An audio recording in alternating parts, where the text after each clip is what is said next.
빌립보서 1장 19절부터 24절까지만 읽겠습니다. 19절부터 24절 시작. 이것이 너희 간구와 예수 그리스도의 성령의 도우심으로 내 구원에 이르게 할 줄 아는 고로 나의 간절한 기대와 소망을 따라 아무 일에든지 부끄럽지 아니하고 오직 전과 같이 이제도 온전히 담대하여 살든지 죽든지 내 몸에서 그리스도가 존귀히 되게 하려 하나니 이는 내게 사는 것이 그리스도니 죽는 것도 유익함이니라. 그러나 만일 육신으로 사는 이것이 내 일의 열매일진데 무엇을 가리는지 나는 알지 못하노라.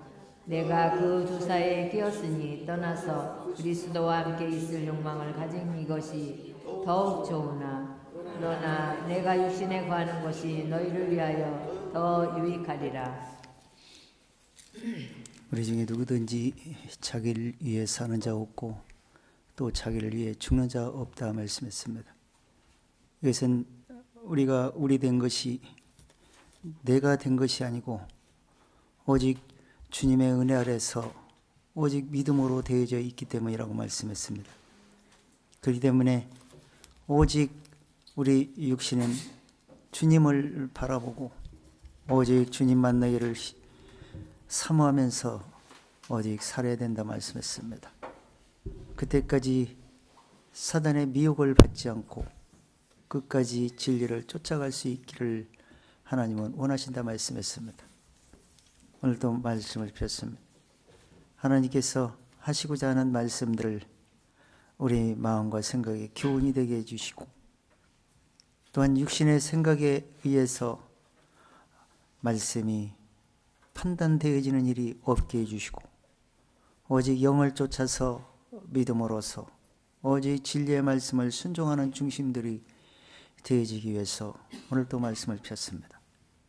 하나님께서 각자의 분량을 다 아시고 마음을 다 아시는 만큼 그 마음에 필요한 말씀들을 적절하게 깨우쳐 주시고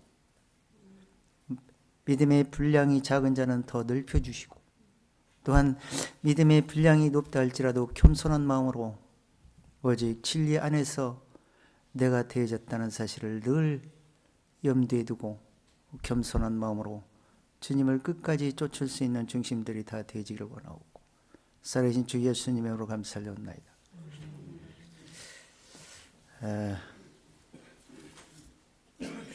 빌립보서 말씀은 그 바울이 자신의 신앙 고백을 많이 하게 됩니다.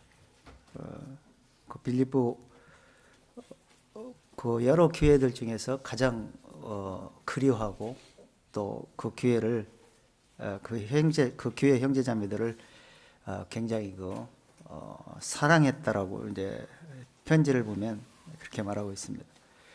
또 빌립보 교회가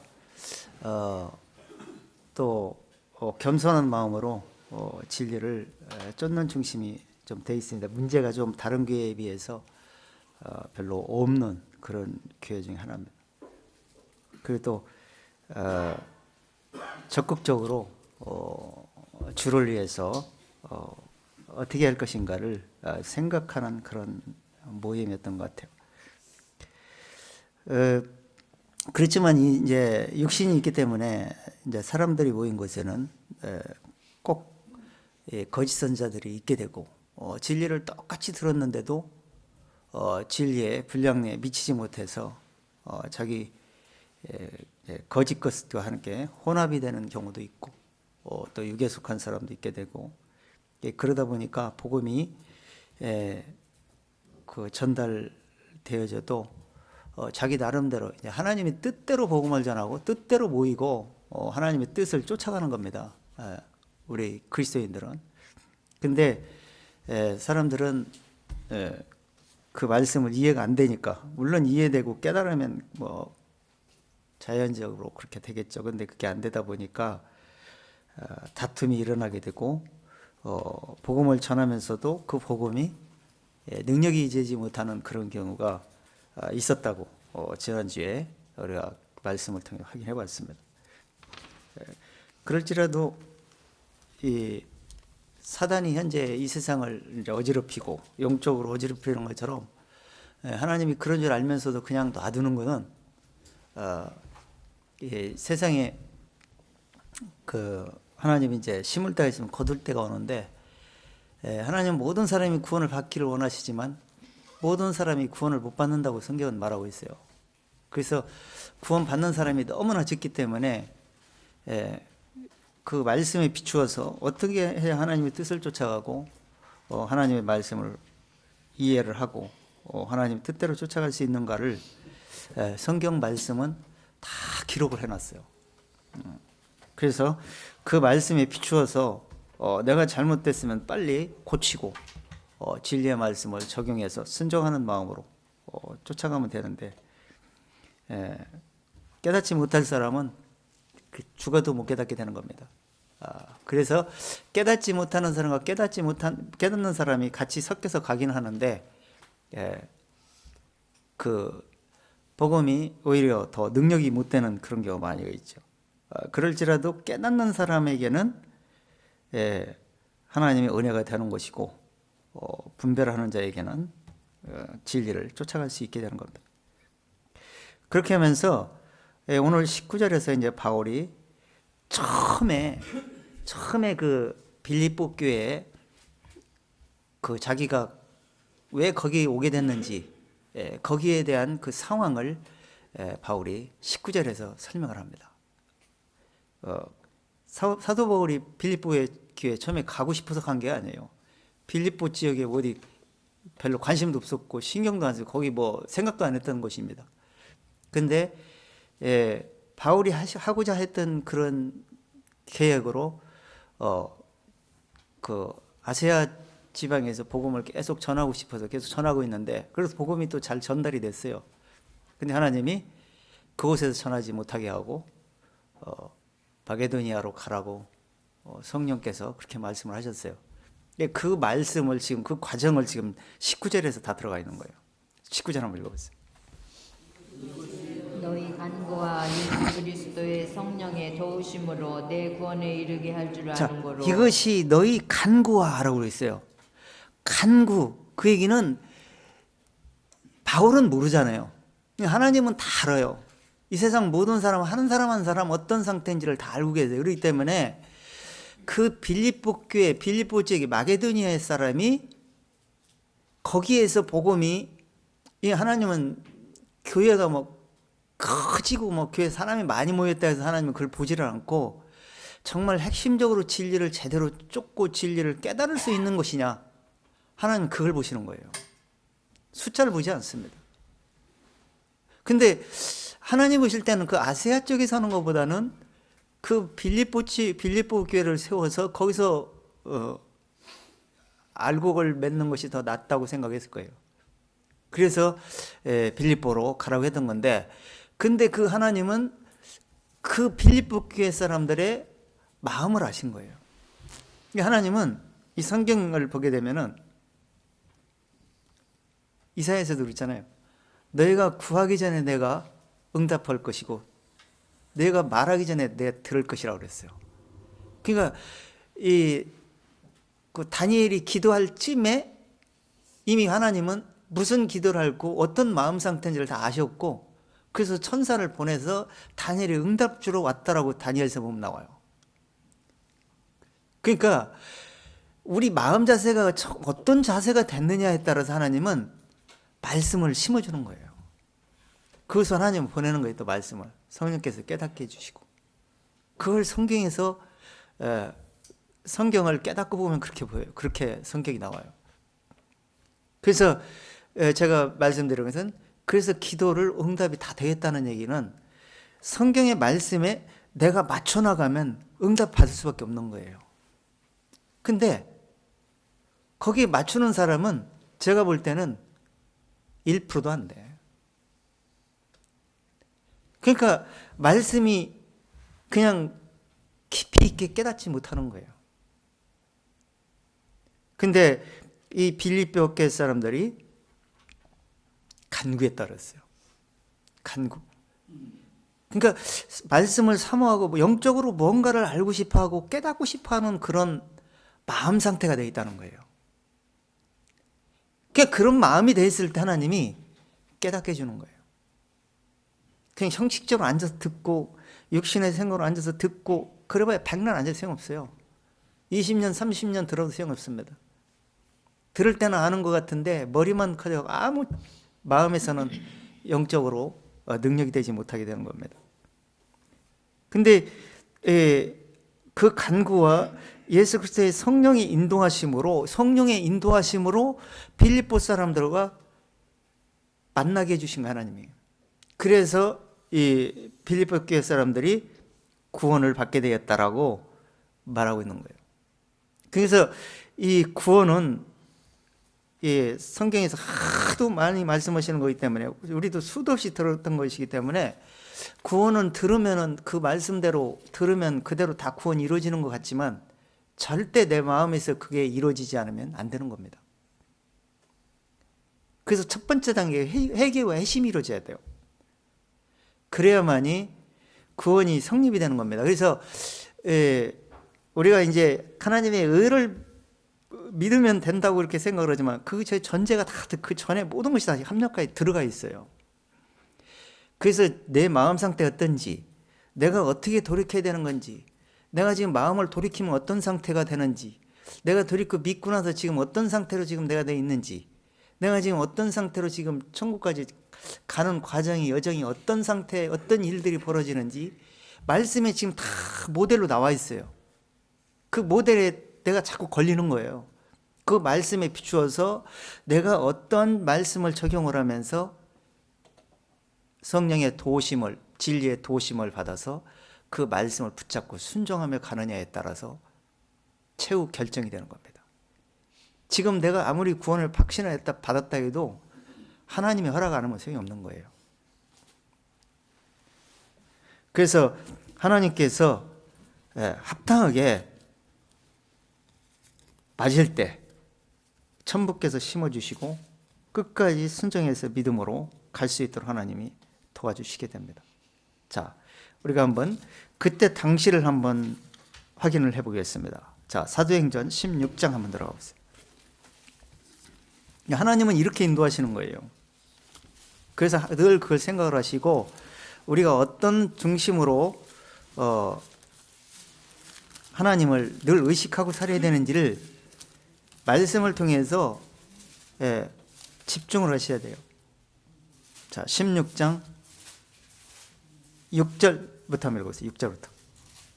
성령이 아시아에서 말씀을 전하지 못하게 하시거늘 부르기아와 갈라디아 땅으로 다녀가 무시아 앞에 이르러 비두니아로 가고자 했으되 예수의 영이 허락지 아니하시는지라. 자, 성령이 왜 전하기 못하게 했는지를 우리는 정확히 알 수가 없어요. 하나님이 무슨 의미가 있을까요? 나중에 복음이 2차, 3차 이렇게 하면서 그쪽으로 또 전달됐던 사람들이 다시 그쪽으로 또 전달될 수 있었기 때문에 그랬는지, 아니면 전에도 별 효과가 없어서 그랬는지는 알 수 없어요. 아니면 여기는 오래 해도 깨닫기가 쉽게 없는데 저기는 가면 금세 깨달을 수 있기 때문에 먼저 저쪽이 가라겠는지 우리는 알 수가 없어요. 여러 가지 생각할 수가 있겠지만 우리가 이렇다 저렇다 판단할 필요는 없어요. 이거는 하나님의 영역이기 때문에 우리가 뭐 이렇다 저렇다 할 필요 없고, 일단은 글로 가라겠을 때 정말 효과가 있었다는 거예요.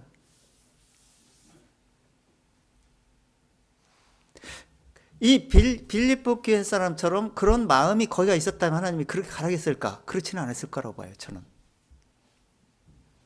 그래서 하나님이 먼저 그것으로 가라겠던 이유는 바로 이유가 있었다는 거죠. 자, 이 영이 허락지 아니하셨다 그랬어요. 성령께서 허락하지 않았다. 자, 8절. 루시아를 지나 드로아로 내려갔는데 밤에 환상이 바울에게 보이니 마게도냐 사람 하나가 서서 그에게 청하여 가로되 마게도냐로 건너와서 우리를 도우라 하거늘. 자, 그래서 이제 허락지 않기 때문에 거기서 슬슬 내려오기 시작했어요. 항구 쪽으로 들어와나 이런 쪽으로 이제 내려오기 시작했어요. 지중해 쪽으로. 근데 밤에 바울에게 환상이 보인 거예요. 바울은 하지 말라고 그러니까 왜 하지 말라고 했는지 모르잖아요. 그냥 이제 가지 말라 하니까 내려온 거예요. 다시 빠꾸에서 올라가다가. 근데 그날 밤에 바울에게 환상이 보인 거예요. 무슨 환상이 보였냐? 자, 우리를 도우라는 환상이 보인 거예요. 자, 9절을 다시 읽어보세요. 마게도냐 사람 하나가 서서 그에게 청하여 가로되 마게도냐로 건너와서 우리를 도우라 하거늘. 자, 하나님께서 지금 바울에게 환상을 하나님은 아시죠? 아시는데 바울에게도 보여준 거예요. 마게도니아에서 손을 막 까부르는 거, 우리를 좀 도와주라고. 이것은 하나님께 상달이 됐다는 얘기예요. 그 마음 중심이 상달이 됐다는 거예요. 그러니까 그 상달된 그 마음 속에 말씀을 심으면 그냥 들어가게 돼 있는 거예요. 그런 마음 속에. 그러니까 하나님께서 보낼 수밖에 없지. 그래서 바울에게 긴가민가 확신이 없기 때문에 망설이고 그럴 거 아니에요. 그래서 하나님께서 환상을 보여주면서 그런 환상을 딱 보고 바울이 판단이 딱 쓴 거예요. 자, 11절. 자, 그렇게 전함으로써 하나님께서 도우라 그러니까, 자, 10절 읽어보세요. 바울이 이 환상을 본 후에 우리가 곧 마게도냐로 떠나기를 힘쓰니 이는 하나님이 저 사람들에게 복음을 전하라고 우리를 부르신 줄로 인정함이로라. 자, 그러니까 어떻게 했어요? 바울이 하나님의 뜻대로 판단을 내린 거죠. 자, 바울이 이런 걸 몰랐을 경우에는 그냥 내려와서 거기서 멈춰갖고 했을지도 몰라요. 근데 하나님께서 바울을 인도하시고자 환상을 보여주면서 그 환상을 보인 것은 바로 바울에게 우리를 도우라 라고 그들이 손을 까부르는 거 보니까 하나님이 그쪽으로 가서 복음을 전하라 라는 생각을 가지고 판단을 내렸어요. 그리고 그쪽으로 즉시 그쪽으로 가게 됩니다. 근데 그쪽으로 가서 딱 11절 읽어보세요. 드로아에서 배로 떠나 사모드라게로 직행하여 이튿날 네아폴리로 가고 거기서 빌립보에 이르니 이는 마게도냐 지경 첫 성이요 또 로마의 식민지라 이 성에서 수의를 유하다가. 자, 바울이 배를 타고 딱 지금 말하면 터키에서 배를 타고 가니까 지금 그리스로 들어간 거예요. 지금 말하면.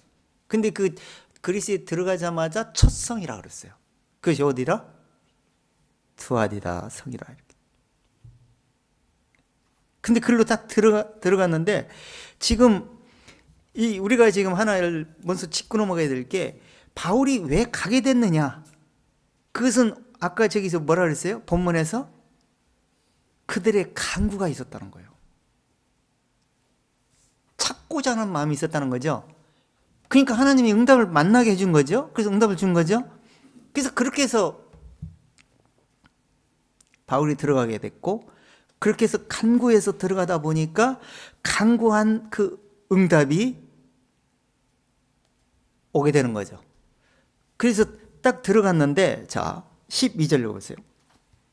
거기서 빌립보에 이르니 이는 마게도냐 지경 첫 성이요 또 로마의 식민지라 이 성에서 수의를 유하다가. 자, 수의를 이용하다가 여러 날을 거기서 머물다가, 자, 13절 보세요.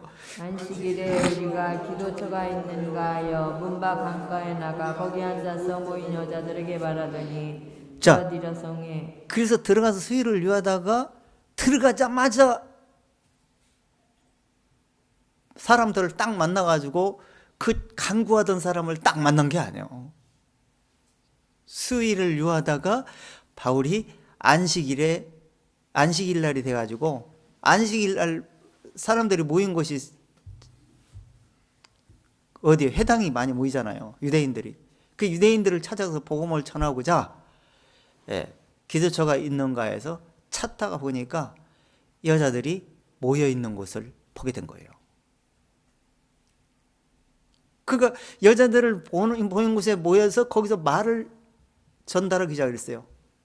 근데 말을 전도를 하다 보면 말이 딱 먹히는, 쉽게 먹히지 않잖아요. 근데 말하자마자 딱 먹히는 거예요. 그런 사람을 만나게 해주신 하나님이에요. 들을 귀가 열린 사람, 그냥 하나님께 들을 귀가 열어주는 거죠.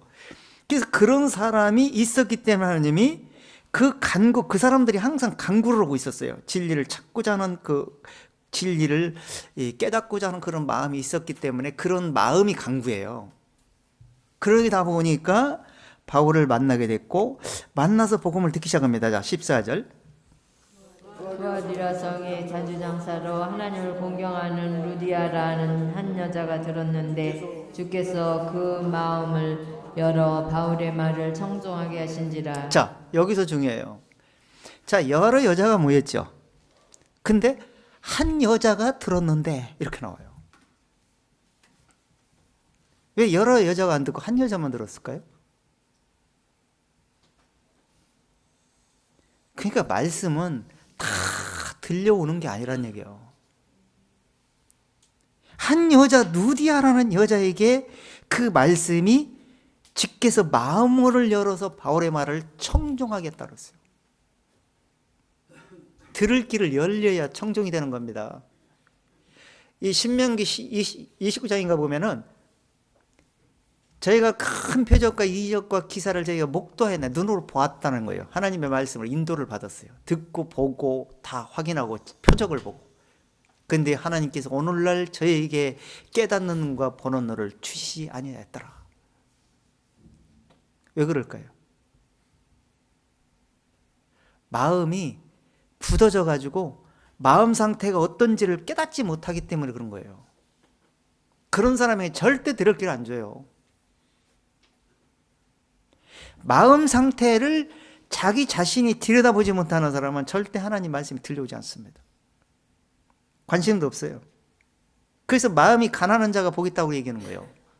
마음이 가난하고 뭔가 공허하고 뭔가 마음에 뭘 채워도 만족이 없고, 그래서 뭔가 의지하고 싶은 마음이 들고, 이런 그런 영적인 그 갈증이 있는 사람에게 하나님의 말씀은 들려오는 겁니다. 왜? 하나님의 말씀은 영적인 거기 때문에 육신적인 얘기가 아니에요. 지금 제가 말하는 것도 육신적인 얘기를 하는 게 아니에요. 간간히 육신적인 얘기를 할 때가 있죠. 제 얘기도 할 때도 있고. 제 얘기 할 때는 제가 자랑하려고 그런 게 아니고 경험을 얘기하는 거예요. 참고로 하라고. 근데 지금 이 누디아라는 여자, 한 여자가 더 청종했다 그랬어요. 자, 15절. 세례를 받고 우리에게 청하여 가로되 만일 나를 주 믿는 자로 알거든 내 집에 들어와 유하라 하고 강권하여 있게 아니라. 자, 여기서 이제 뭐 바울이 있었던 얘기, 얘기했던, 교제했던 얘기 다 여기다 언급을 하면 성경이 두꺼워서 뭐 갖고 다니지도 못해. 바다로 먹물 삼아도 하늘을 두루마리 삼아도 성경 하나님의 뜻의 말씀을 다 기록할 수 없다 그랬어요. 그러니까 우리가 적절하게 이해해서 알 수 있도록, 짝을 맞춰 이해할 수 있도록 성경이 기록된 거예요. 그러니까 지금 바울이 여기서 그들과 교제했다는 얘기는 이 성경 복음적인 거라든가 회개적인 거라든가 여러 가지 말씀이 다 들어가 있어요. 그러니까 복음을 깨닫고 나서 회개하고 회심한 상태가 되니까 누디라는 여자가 비전이 보인 겁니다. 영적 비전이 보인 거예요. 그러니까 어떤 상태로 돌아갑니까? 자기만 듣고 있을 수가 없게 되겠죠. 그러니까 자기 집에 유해해서 자기 가족들, 친족들을 구원하고 싶은 거예요. 그래서 거기서 유하면서 그들도 복음을 깨닫게 만듭니다. 누디아라는 여자가 말씀 듣고, 한 여자가 깨닫고 나서 듣고 너무너무 감사해서 고맙습니다 하고 그 자리에서 딱 끝내서 하나님이 여기 안 보냈을 것 같아. 근데 그 누디아 여자가 하나가 깨닫게 되면 엄청난 그 열매를 맺게 될 것이고, 또 교회가 세워지면서 엄청나게 열매를 맺을 걸 하나님이 아셨어요. 그래서 빌립보 교회가 된 거예요. 지금 우리가 빌립보 교회를 잇고 있잖아.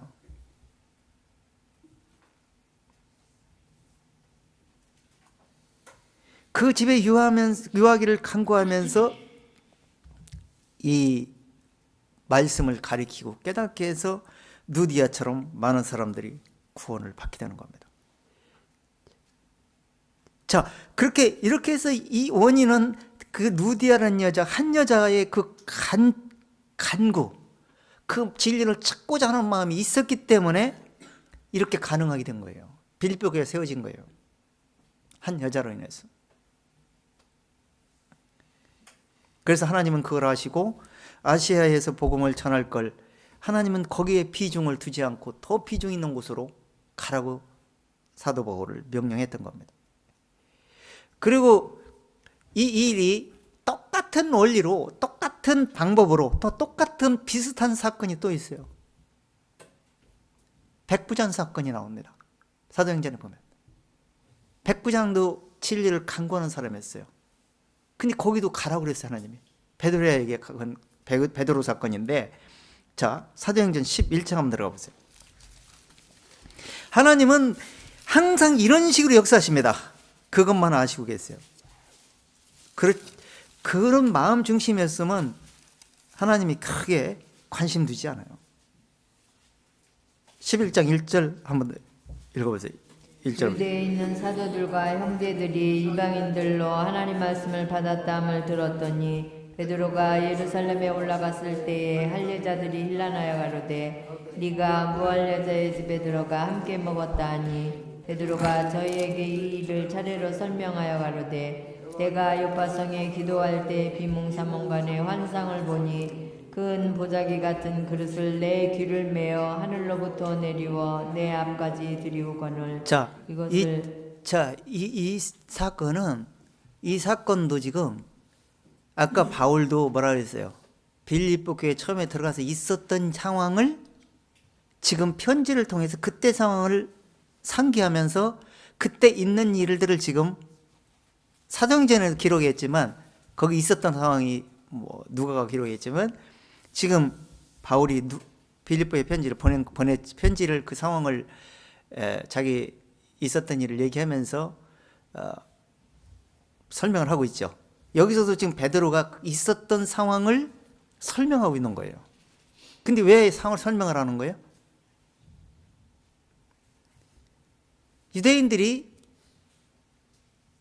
특별한 사람으로 생각을 하죠. 그 특별한 사람으로 생각을 하기 때문에 말씀 못 깨닫는 거예요. 유대인들은. 우리도 지금 마찬가지로 특별하다고 생각하면 절대 하나님이 역사 안 합니다. 왜 그런 줄 아세요? 이방인은 우리만 못하다 생각하는 거예요. 그래서 그들과 함께 음식을 먹었다는 소리가 들린 거예요. 비방을 합니다. 비판을 하고. 그러니까 베드로가 그 있었던 상황을 이것은 하나님의 인도하심에서 내가 갔다 온 곳이고 그들을 복음이 깨닫는 과정을 설명을 합니다. 그 얘기를 설명하는 과정이 지금 이 내용이에요.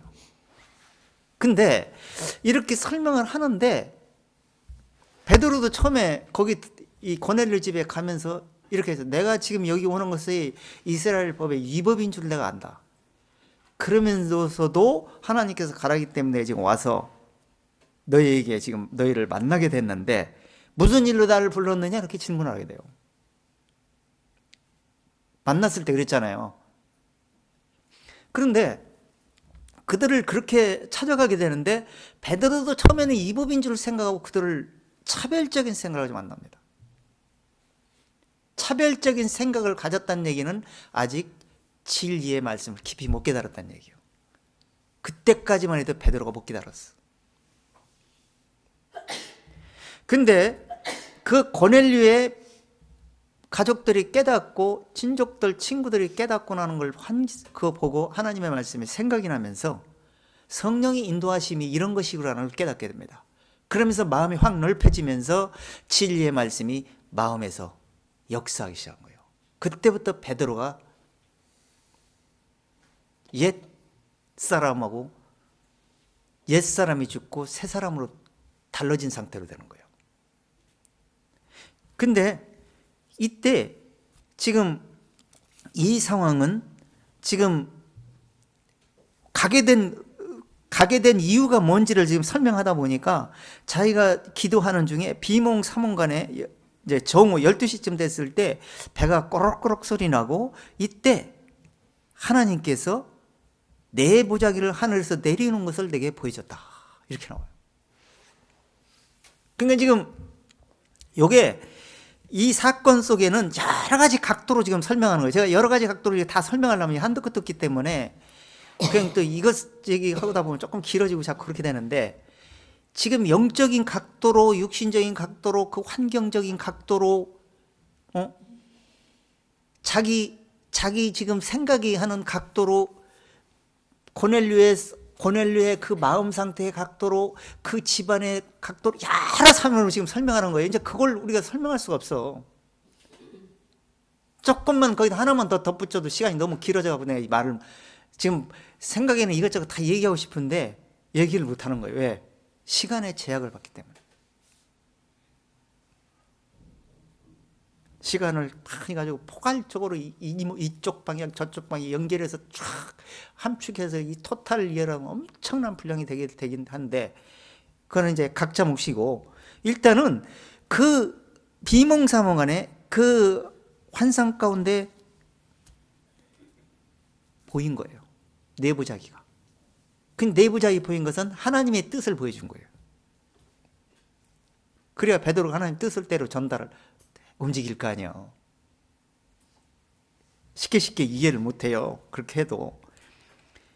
근데 이것을 주목하여 보니까 네 발 가진 짐승들이 우글우글 그러더라는 거예요. 보자기에서, 하늘에서 내려온 보자기가 그렇더라는 거예요. 이것이 무엇인가? 우리가 생각할 때는, 이스라엘 사람 생각할 때는 짐승들은 더러운 짐승들인데, 먹지도 않고 쳐다도 안 보는 짐승들인데 어찌하여 이런 짐승들을 내게 보이라고 하면서 이걸 먹으라고, 일어나서 잡아먹으라고 할까? 이 얘기하는 거든. 나도 이게 무슨 뜻인지 몰랐는데 깨닫고 나서 보니까 이런 뜻이다라는 얘기를 하려고 지금 이걸 다 적용시켜 주는 거예요. 자, 8절 읽어보세요. 수없나이다. 속되거나 깨끗이 아니한 물건은 언제든지 내 입에 들어간 일이 없나이다 하니, 또 하늘로부터 두 번째 소리 있어 내게 대답하되, 하나님이 깨끗하게 하신 것을 네가 속되다 말라 하더라. 잡아먹으라고 하니까 내가 그럴 수 없습니다. 이걸 어떻게 부정한 짐승을 내가 잡아먹을 수가 있겠나이까? 이게 지금 육신의 생각이요. 현실을 바라보고 육신의 환경을 바라보는 것. 제가 육신의 생각을 이란 단어를 참 상당히 많이 쓰는데, 하나님의 뜻대로 않는 건 다 육신의 생각입니다. 그것은 다 말씀에 역행하는 것이고 부정하는 것이고 순종치 않는 겁니다. 수도 없이 우리 육신의 생각은 수도 없이 틈타. 영적인 생각에 주목하지 않으면. 그래서 지금 베드로도 지금 말씀을 들으면서도 육신의 생각으로 듣고 있는 거예요. 못 알아듣잖아요. 베드로도 그랬는데 우리도 육신의 생각을 가지고 있으면 듣겠냐 이거요. 말씀에 들을 기가. 지금 저 역시도 이해가 안 됐어요. 옛날에는 제가 이해되기까지는 엄청난 그 노력이 필요했고, 또 말씀을 엄청나게 연구를 했어요. 제가 이제 연구라는 말이 좀 그런데, 말씀을 정말 엄청나게 보면서 연구를 하고 정말 했어요. 그러다 보니까 저도 모르게 이해가 된 거예요. 하나님 깨닫게 해주셔서 찾다 보니까. 근데 이 말씀을 이해가 안 됐는데, 이해를 안 되니까 하나님의 두 번째 음성이 들립니다. 9절 읽어보세요. 또 하나님이 내게 대답하되, 하나님이 깨끗하게 하였을 내가 속되다 말라 하더라. 자, 속되다 하는데, 내가 깨끗하다 하는데 내가 왜 부정하다 하느냐? 잡아먹으라는 거예요.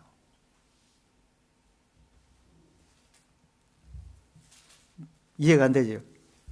베드로가 답이 없는 거예요. 영적인 생각으로 뭐 금세 이해될 텐데 육신의 생각으로 듣고 있으니 알아들을 재간이 있나? 그래서 못 알아듣는 거예요. 그래서 제가 영적으로 깨달은 것을 설명해 드리는 거예요.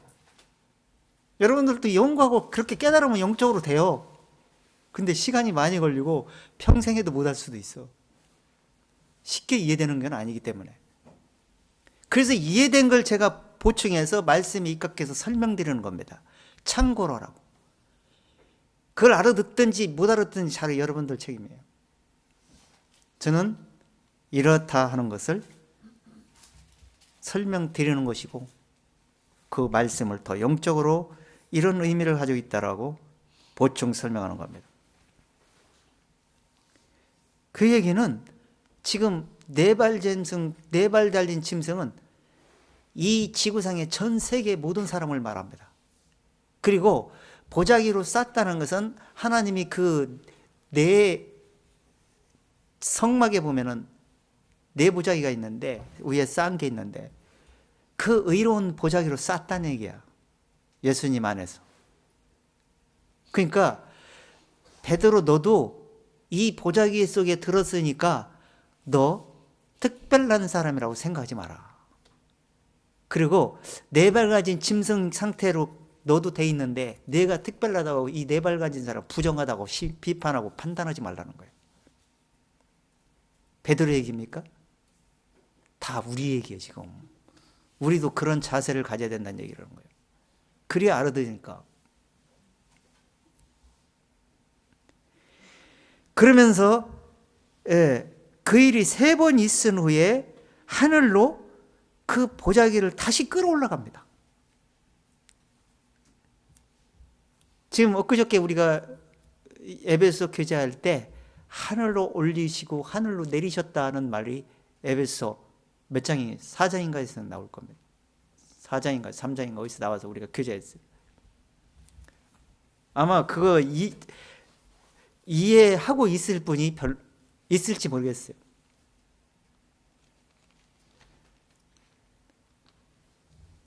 다 잊어버렸을지 어쩔지는 모르는데 그 의미가 예수님이 올르실 때 그 모든 사람들을 대신해서 아담 안에서 죄인을 다시 끌어올려서 다시 내려가지고 그 보자기를 보여주시고 계신 거예요. 그러니까 보자기 안에 들어갔다 해서 2발 가진 짐승이 되는 것이 아니고 여전히 4발 가진 짐승이다는 얘기예요. 하늘에서 변화돼서 공중으로 끌려 올라갈 때까지는 그런 줄 알고 살아라는 얘기예요. 그러니까 깨끗한 척 하지 말고 잘난 척 하지 말고 겸손히 진리의 말씀을 끝까지 붙잡아 그 안에서만 있으라는 얘기를 하는 거예요. 보자기 안 풀렸어야지. 이 세상이 종말이론과 동시에 부활과 동시에 살아있는 사람이 변해서 공중으로 끌어올리면서 그 보자기가 풀릴 겁니다. 그때 우리 구원이 완성되는 거예요. 지금 우리가 구원된 게 아니에요. 착각하면 안 돼. 그때 지금 성공할지 성공 못할지 정신을 바짝 차려야 돼. 사단은 어찌하든지 쉽게 만들고 육신의 생각에 말씀이 갉아먹게 만들어가지고 말씀이 역사하지 못하게 하는 방법을 사단은 쓰거든요. 자, 이 일이 마친 후에 자 11절 마침 3사람이 내 우거한 집 앞에 섰으니 가이사라에서 내게로 보낸 사람이라. 성령이 내게 명하사 아무 의심 말고 함께 가사 하심에 이 6 형제도 나와 함께 가서 그 사람의 집에 들어가니 그가 우리에게 말하기를 천사가 내 집에 서서 말하되 네가 사람을 요파에 보내어 베드로라 하는 시몬을 청하라. 그가 자 이거 보세요. 지금 베드로가 환상을 보고 있죠? 기도할 때 베드로는 습관에 의해서 기도하는 과정에 이런 환상이 보였어요. 그 환상이 보이고 이런 보자기를 보여주면서 지금 아까 바울에게 손을 까부르는 걸 보여줬죠. 그 지금 이 3사람 이미 벌써 손을 까부르고 있다는 걸 바울에게 지금 보여주는 거야. 환상을 보여주는 게 아니고 베드로에게는 직접 보여주는 거예요 지금. 초청하러 왔잖아.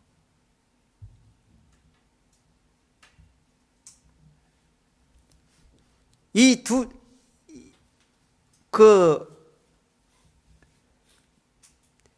세 사람이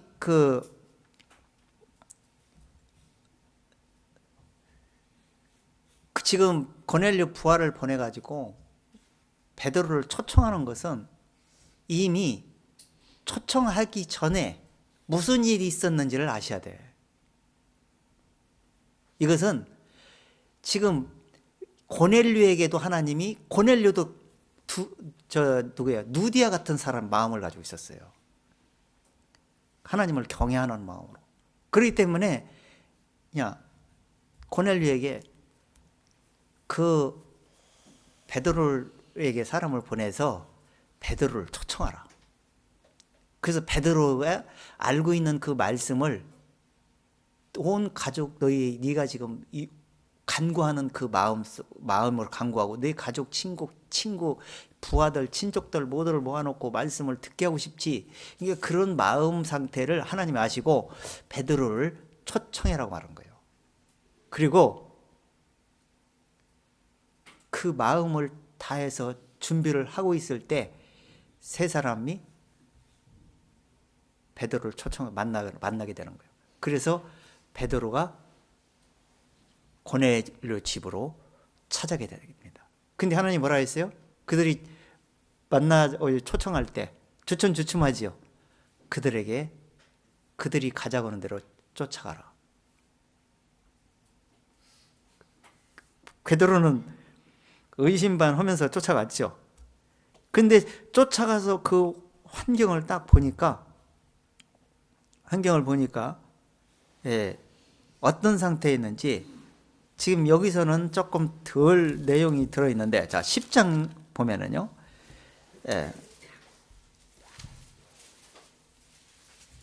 10장 21절부터 한번 읽어보세요. 자 20절부터 시작. 일어나 내려가 의심치 말고 함께 가라. 내가 저희를 보내었느니라 하시니. 자 누가 보냈다고요? 하나님이 보냈다는 거예요. 누가 보냈어? 고넬료가 가라고 했잖아요. 근데 고넬료한테 보내서 초청해라 그랬으니까 그게 하나님 보냈다는 거예요. 그러니까 하나님은 사람을 통해 역사하지 하나님이 직접 역사하지 않아요. 그래서 은연중에 천사를 맞았다고 그러잖아요.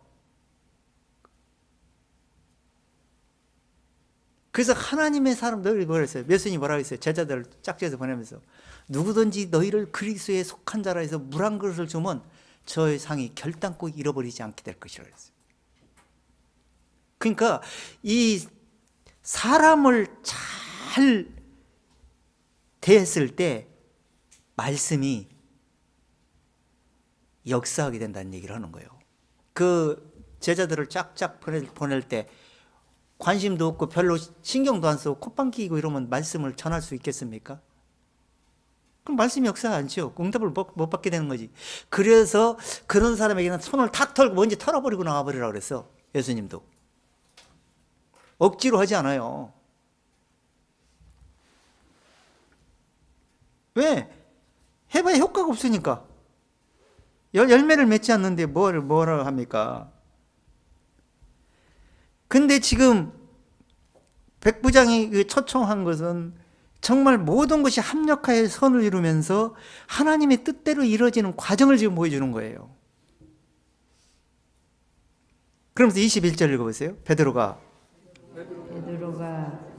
내가 내려가 그 사람들을 보고 가로되 내가 곧 너희를 찾는 사람이니 너희가 무슨 일로 왔느냐. 너희가 찾는 사람이 난데 무슨 일로 나를 초청했냐 이런 얘기요. 아니 하나님이 가라고 할 때는 무슨 초청이 그런 게 없어. 그런 수식어 와서 무조건 하고 뭐예요? 하나님의 뜻을 전하는 것이 목적이야. 베드로도 좀 육신적인 사람이어가지고 그냥 토를 자꾸 달아 보면. 그런데 여기서 고넬료 가족들이 깨닫는 걸 보고 성령의 역사가 내면적에서 일어나는 역사가 이런 것이구나 깨닫고 베드로가 뒤집어져 버리는 거야. 이렇게 우리도 한번 뒤집어져야 돼. 그렇지 않으면 절대 말씀의 역사가 안 일어납니다. 자, 22절.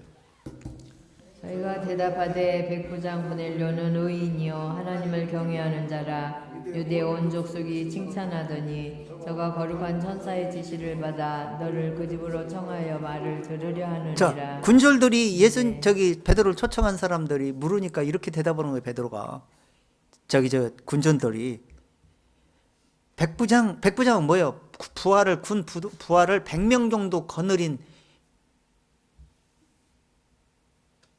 뭐 우리나라로 말하면 중대장급, 밥풀떼기 4개 달린 사람, 직책을 가진 사람이에요. 그러니까 백부장은 굉장히 높은 사람이잖아요. 그러니까 군졸들은 얼마나 그 백부장 명령이라면 따라하겠어요. 그러니까 와서 우리가 찾아온 것은 그 우리 고넬료 이 백부장은 하나님을 경외하는 사람입니다. 유대 온 족속들이 좀 칭찬을 받고 좀 뭐 그랬던 사람인 것 같아요.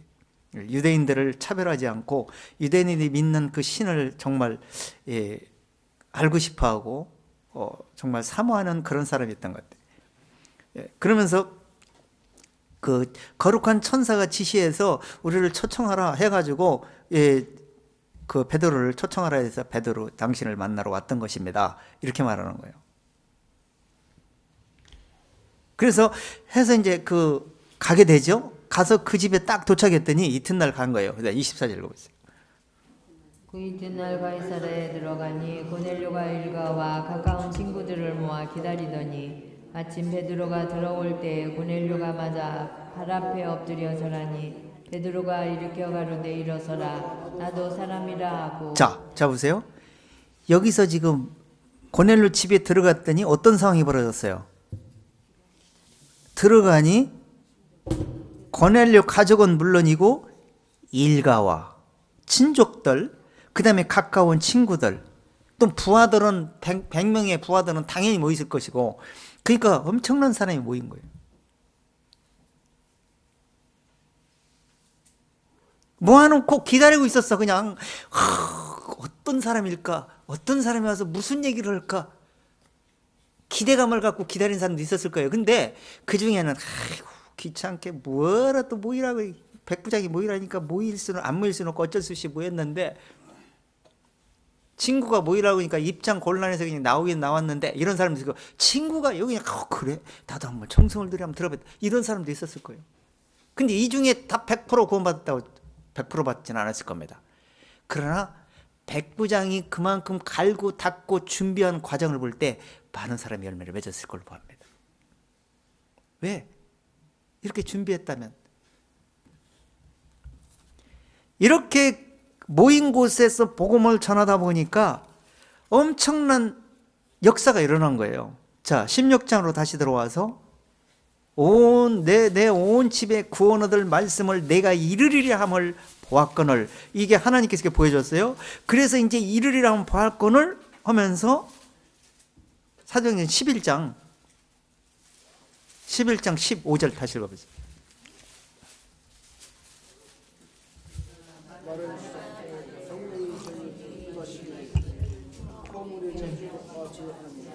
자, 말을 시작해야 될 거 아니에요. 무슨 말을 했겠어? 하나님의 말씀을, 복음을, 자기가 깨달은 말씀을 전하게 되는 거예요. 전하는데 말을 하기 시작하니까 베드로에게 헐말을 줘갖고 입을 열기 시작했는데, 그 입을 열고 나서 보니까 성령이 하시고자 한 따로 말을 하기 시작했어. 이렇게 말을 하고 나니까 뭔 얘기요? 성령은 무슨 역사예요? 마음을 깨끗게 하는데, 마음을 깨끗하게 하려면 어떻게 돼? 죄를 발견케 해줘야 되고, 죄를 발견케 하면 회개하고 자복하고 나서 그 마음의 죄를 돌이킨 다음에 그리스도의 의 앞으로 복종하고, 그 믿음을 마음에 소유했다면 그 마음을 더러운 걸 알았기 때문에 겸손한 마음으로 죽을 때까지, 천국 갈 때까지 오직 그리스도의 의로운 믿음 안에서 가야 되겠죠. 복음에 복종하면서. 그렇게 이렇게 성령의 역사하라는 거예요. 자, 그런 마음이 각자의 마음에 일어나기 시작을 했고, 그 성령의 역사가 일어나면서 세례를 줬다 그랬어. 자, 16절. 내가 주의 말씀에 요한은 물로 침례 주었으나 나는 성령으로 침례 받으리라 하신 것이 자, 생각나더라. 요한은 물로 세례를 주었으나 성령은 성령으로 침례 주라 했어요. 자, 요한으로 침례 주는 건 뭐예요? 예? 요한의 침례하고 성령의 침례가 뭐가 있습니까? 뭐가 다릅니까?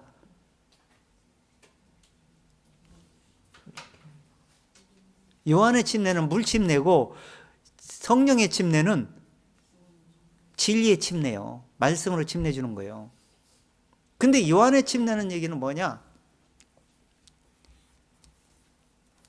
회개하고 죄인을 깨닫게 해서 죄인이 도끼가 나무 뿌리에 넣어 심판이 내 발등상에 놓여 있으니까 죄인이 빨리 은인 되는 길밖에 없다, 이런 얘기예요. 그 얘기는 뭐예요? 죄인이 죽어라. 죽고 나서 의인으로 다시 살아나는 얘기예요. 거듭나라는 얘기예요. 거듭나는 말씀은 안 줘. 성령의 말씀을 듣고 깨달아야 거듭나는 거예요. 근데 복음의 말씀을 듣다 보니까 죄가 드러나. 죄가 드러나니까 죄인이 죽어야 돼. 그런데 복음의 말씀을 듣기는 엄청나게 듣는데 죄인이라는 것도 알긴 아는데 머리로만 스쳐가고 진정으로 마음이 죄인 된 상태에서 침례받는 사람은 많지 않다는 얘기예요. 그게 너무 중요한데. 그러고 나야 그 질그릇 속에 보화가 들어가는데 회개가 회심이 되지 않은 상태에서 보화만 담아놔. 절대 구원 못 받아. 그 마음 상태로는 절대 천국 가는 여정이 편하지가 않아. 마귀가 가만두지도 않을 뿐더러. 그리고 회개하고 회심이 된 상태에서 그 말씀이 내 마음속에서 유지가 될 때 자기 부족함을 알고 끝까지 천국까지 내 속에는 그리스도가 사시고 계십니다. 사형 선고 받은 사람이 쫓아가는 거예요. 이렇게 침례를 주었으니까 침례를 줬는데 이렇게 죽게 만들면서 성령의 역사가 진리로 그 죄로 죄인이 죽는 것과 동시에 그 의로 마음에 인침을 받는 거예요. 그러면서 죄인이 의라는 신분으로, 그것도 하나님께서 말씀으로 그렇다고 해주는 거예요. 지금 내가 실제로 되었다는 얘기가 아니고 그걸 착각하면 안 돼. 인간들은 단순해가지고 그냥 쉬운 얘기, 좋은 얘기는 쉽게 받아들이려고 하고 까다로운 건 쉽게 안 받아들이려고 그래. 복잡하게 털을 달고 그래. 그런데 하나님이 그 복음의 말씀을 주는 것도 중요한데 복음의 말씀을 담을 수 있는 그릇이 더 중요한 거예요. 그릇이 안 됐는데 어떻게 담아줍니까? 지식으로만 머리를 담았다고 구원 받습니까? 죽어야 사는데. 그래서 죽고자 하면 살 것이고 살고자 하면 죽는다는 얘기가 육신의 생각으로는 절대 살아나지 못해요. 죽기만 무서워하면서 매일 두려워 떨면서 살지. 육신은. 그리스도와 함께 산 사람은요 얼마나 편안한지 두려움이 없어. 오늘 또 바울이, 오늘 주제가 죽는 것도 죽어도 좋고 살아도 유익하니라는 주제예요. 오늘 주제가. 지금 죽어도 좋고 살아서 지금 해도 지금 좋다는 얘기를, 그런 생각을 가지고 살 정도 되면 죽어야 된다는 얘기예요. 침례를 받고 회개하고 돌이켜서 회심한 사람이 진리의 마음을 가지고 살아갈 때 살아있는 것도 내가 유익하다는 것을, 진리를 내세울 수 있는 그런 유익을 지금 내게 주는 거예요. 내가 지금 살아있는 자체는, 육신으로 살아있는 것은 얼마나 불행한지 몰라요. 지금 죄만 드러내고 뭐하고 삽니까 지금? 육신이 사는 하루 종일 살아갈 때 지금 뭐하고 사는지 한번 생각해 보세요. 어떻게 살아요?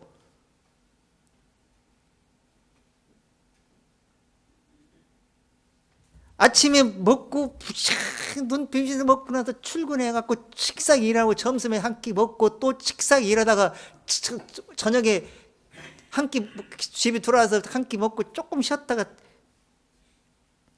범벅저 다람쥐 쳇바퀴 돌듯이 그런 생활이야. 그 아니면 출근 안 하면 집에서 먹고 저도 요즘은 자주 좀 쉬게 되는데 왜냐면 싹 쉬면서 곰곰이서 이게 인간인가? 이렇게 하루 종일 영적인 관심도 안 두고 말씀도 관심도 안 두고 이렇게 해서 하루 종일 있는 얼마나 불행한지 몰라. 이렇게 살면서 시간 다 허비하고 정말 지옥이 문 앞에 들어가는데 그거 어떻게 할 거냐 이거. 지금 더군다나 요즘은 아주 끄트머리 중에서 지금 이 테이프가 딱 끊어져 있어. 지금 끊어져 있어. 지금 끊어져 있는 곳으로 가고 있어. 지금 이 세상 테이프가 더 이상 풀리지 않는, 더 이상 기회와 시간이 없는 그런 환경 속에 살고 있어. 지금 제가 이런 얘기 해봐야 별로 관심도 없고 효과도 없고 그렇기 때문에 이런 얘기를 거의 안 하는데 심각해. 세상 돌아가는 것도 그렇고 영적 돌아가는 것도 그렇고 이미 영적인 건 이미 벌써 끝나버렸고 영적인 것 자체도 지금 사단이 끌려고 얼마나 발악을 하는지 몰라. 그런 형국에 살고 있는데 지금 육신으로 뭘 살고 있다는 거예요. 육신이 왜 살아? 지금 시간도 얼마 안 남았는데 어느 갑자기 시간이 딱 내 시간 주어진 시간이 이 세상에서 알곡이 걷어들이는 순간 마귀는 지금 딱 이 세계에서는 그거 없어질 걸 하나님이 데리고 갈 걸 알곡들을 데리고 갈 걸 알고 그걸 숨기게 해가지고 지금 이 UFO를 자꾸 소개되고 UFO 뭐 무슨 다른 행성에서 온 우주 뭐 인간이나 어쩌나 하면서 그들이 와서 사람들을 납치갔다라고 이게 핑계댈 그런 구실을 다 만들어 놓고 있어. 지금 계획을 뉴스에 막 나올 거야. 나중에 여기서 다 그런 뉴스를 안 보기를 내가 원하지만 만약에 그런 뉴스를 보는 사람이 여기 있다면 땡친 줄 아세요. 우주인이 잡아간 게 아니고 천국으로 들려 올라간 알곡들이요. 그럼 내가 알곡이 안 돼 있었구나를 그때 알아봐야 소용없어. 구원 못 받아 이제는.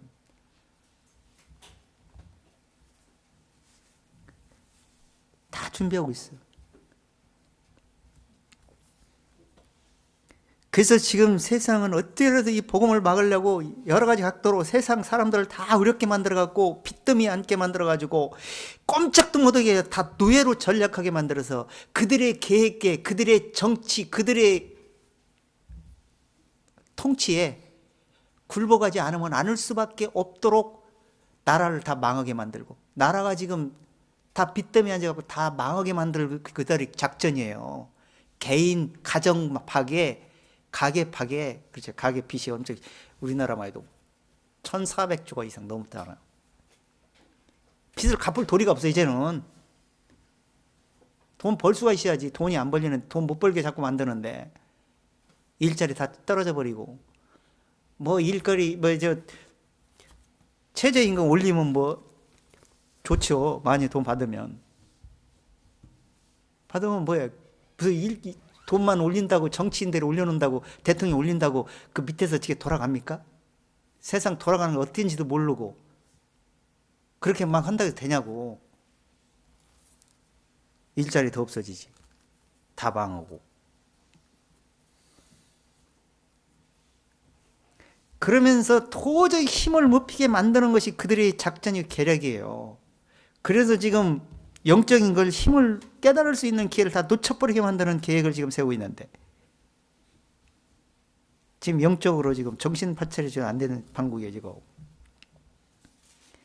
자, 이렇게 지금 성령의 역사는 깨닫고 돌이켜서 지금 하늘을 향해서 계속 뒤를 돌아보지 않고 가도록 만드는 역할을 하는 것이 지금 성령의 역사예요. 정말 깨닫고 회개하고 회심한 사람은 그렇게 될 수밖에 없어요.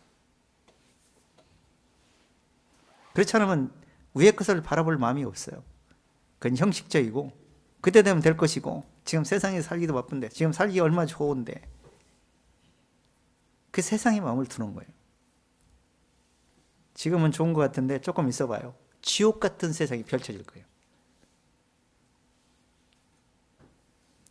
이미 성경에도 그렇게 예언돼 있어. 계시록에. 가면 갈수록 좋은 것이 아니고 가면 갈수록 어려운 상황이 펼쳐져. 그래서 지금 이 세상을 피할 길을 지금 예비해 놓고 철저히 깨어있지 않으면 이 세상에서 태짜 맞게 되는 겁니다. 하나님으로부터 태짜 맞으면 끝나는 거예요. 그래서 지금 베드로가 10장 35절에서 이런 말을 합니다. 10장 35절.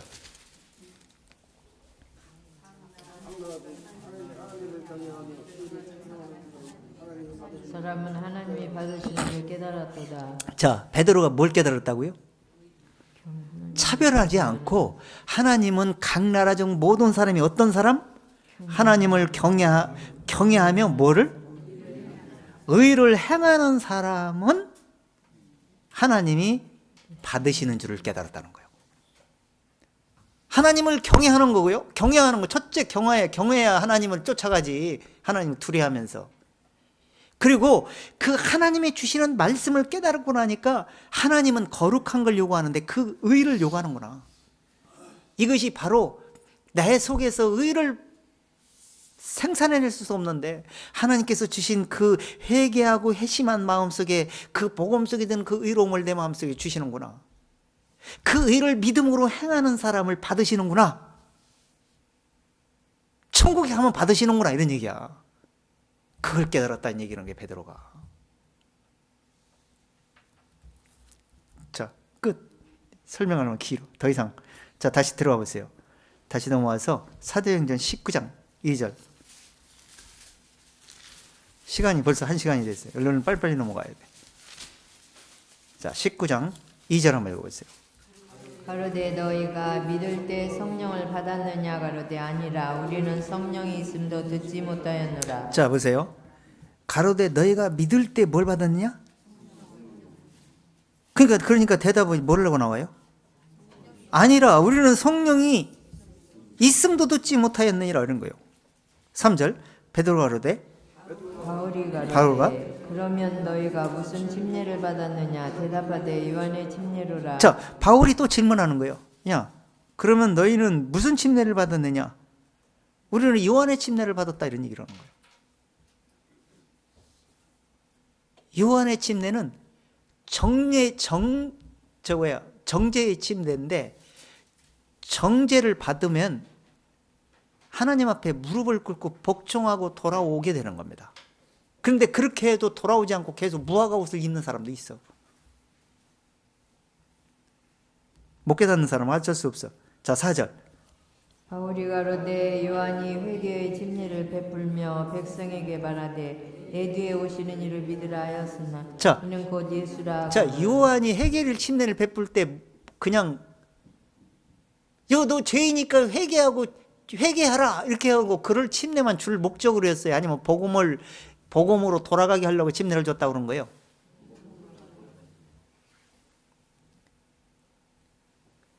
오늘같이 무슨 죄를 용서해 주세요. 무슨 죄를 또 졌습니다. 매일 와서 용서를 비는 그것이 회개인 줄 알았는데 그런 회개는 형식적인 회개예요. 외식적인 회개야. 그런 회개를 말하는 게 아니고 마음에 철저하게 죄를 발견하고 죄인 중에 괴수입니다. 나는 죄밖에 없습니다라고 철저하게 마음을 들여다보고 그 마음속에 있는 죄 때문에 철저하게 탄식하면서 마음으로 울면서 내 마음이 이 마음의 죄를 어떻게 해결해야 될까? 이런 마음에 주체할 수 없는 그 무거운 죄짐을 지고 있는 사람을 발견한 사람을 갖다가 말하는 거예요. 그런 사람을 하나님이 침례를 주는 거예요. 근데 적당히 죄인이에요. 뭐 성경에 보니까 마태복음에도 보니까 사람의 마음에서 나오는 것이 입에서 나오는 건 마음에 나오는 것이고요. 마음에서 살인과 악한 도둑질과 악한 행위와 모든 죄악들이 살인과 우상숭배와 이런 것들이 마음에서 나온대요. 성경 보니까 그렇대요.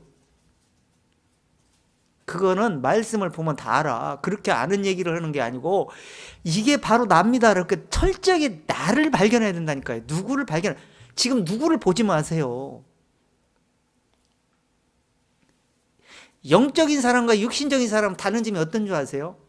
영적인 사람은 진리를 확인하고 나를 쳐다봐요. 그리고 진리를 쫓아가요. 육신적인 사람은 어떤 상태인 줄 아세요? 자기를 바라보지 못하고 남을 판단합니다. 그리고 비판합니다. 그리고 자기는 으뜸이군 줄 알고 잘한 줄 착각 속에 빠집니다. 절대 말씀 못 깨닫습니다. 육신적인 사람하고 영적인 사람하고 차이점이 그거 있는 거예요. 하나님의 말씀은 영적인 사람이 되게 만들려고 그러는 것이지 육적인 사람이 되게 만들려고 하지 않아요. 못 깨달으면 다 육신적인 사람이 됩니다. 바리새인들, 종교인들, 종교교인들, 이단들.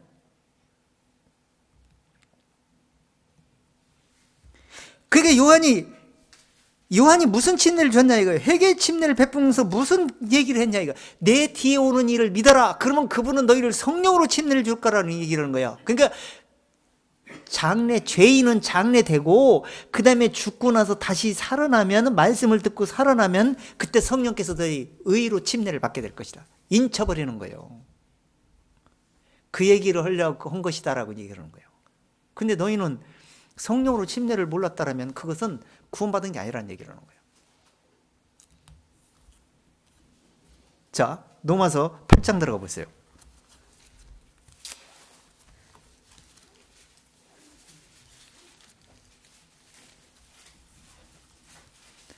자, 로마서 8장 11절을 먼저 읽어보세요. 11절. 예수께서 죽은 자 가운데 살리시니 영이 너희 안에 거하시면 그리스도 예수를 죽은 자 가운데서 살리시니가 너희 안에 거하시는 그의 영으로 말미암아 너희 죽을 몸도 살리시리라. 자, 그러니까 지금 여기서 지금 11절이 어떻게 해서 구원받고 영에 속하느냐를 설명하는 거예요. 그걸 너무 어떻게 하라는 얘기예요? 예수를 죽은 자 가운데서 살리신 영이, 이 얘기는 지금 이 얘기가 왜 나왔냐면 여기서 8절에서 쫙 보면은 육신의 생각으로 말씀을 받고 육신의 생각으로 치우쳐 있는 사람, 이것은 바로 육신의 일은 육신의 일을, 영의 일은 영의 일을 생각한다. 육신의 생각은 사망이요 영의 생각은 생명과 평안을 갖다 준다. 그러면 육신에 속했는지 영에 속했는지를 한번 판단해보고 마음을 들여다보고 결정해야 된다는 거예요. 귀중한 얘기예요. 그러면 이렇게 말하면서 육신의 생각은 하나님과 원수가 되어 있어요. 마귀의 생각이기 때문에. 그래서 원수가 되어 있어가지고 하나님의 법에 굴복할 수가 없어. 말씀을 들어도 다 흘러버려. 그래가지고 굴복치 아니할 뿐 아니라 할 수도 없다, 이렇게 얘기 나와. 지금 7절에서 보면 7절 6절 막 쫙 보면, 그 다음에 8절에서 뭐라고 하냐면, 자 8절 읽어보세요. 육신에 있는 자들은, 자 지금 제가 아까 말씀드렸듯이 영적인 얘기, 영적인 사람, 육신적인 사람, 제가 이제 글을 쓸 때도 그런 주제로 글을 여기저기 올려놨는데, 육신의 믿음과 영적인 믿음, 육신의 행위와 영적인 행위, 뭐 이런 걸 주제로 해서 많이 이렇게 구분해서 올려놨어요. 이것이 뭐냐? 여러 가지 각도로 이해를 시키기 위해서 이제 기록해 놓은 건데, 물론 깨닫는 사람도 있을 것이고, 백날 봐도 무슨 뜻인지 못 아는 사람 못 알아들 거예요. 왜냐하면 영적인 얘기이기 때문에. 근데 여기서도 지금 뭐라고 하냐면, 육신에 있는 사람은 매사에 육신적이기 때문에 말씀이 들을 구멍이 없어. 마음이 완악해져 있어가지고 안 들려와. 들어도 봐도 안 들려. 그런데 9절 읽어보세요. 만일 너희 속에 하나님의 영이 거하시면 너희가 육신에 있지 아니하고 영에 있나니 누구든지 그리스도의 영이 없으면 그리스도의 사람이 아니라. 자, 만일 너희 속에 누가 있으면? 왜 우리 마음 속에 왜 영이 있어야 되는 거예요? 아니, 죄인이 죽고 난 다음에 죽은 나무에 그 생명을 공급해야 될 거 아니에요. 빛의 생명, 의로운 생명. 이 생명을 부여받아야지 의인으로 거듭나 사는 거 아니에요. 그래서 죄가 없이 구원받을 수 없고 죄인인지 깨닫지 못하는 곳에 복음이 응할 수가 없어요. 그게 성경의 진리요.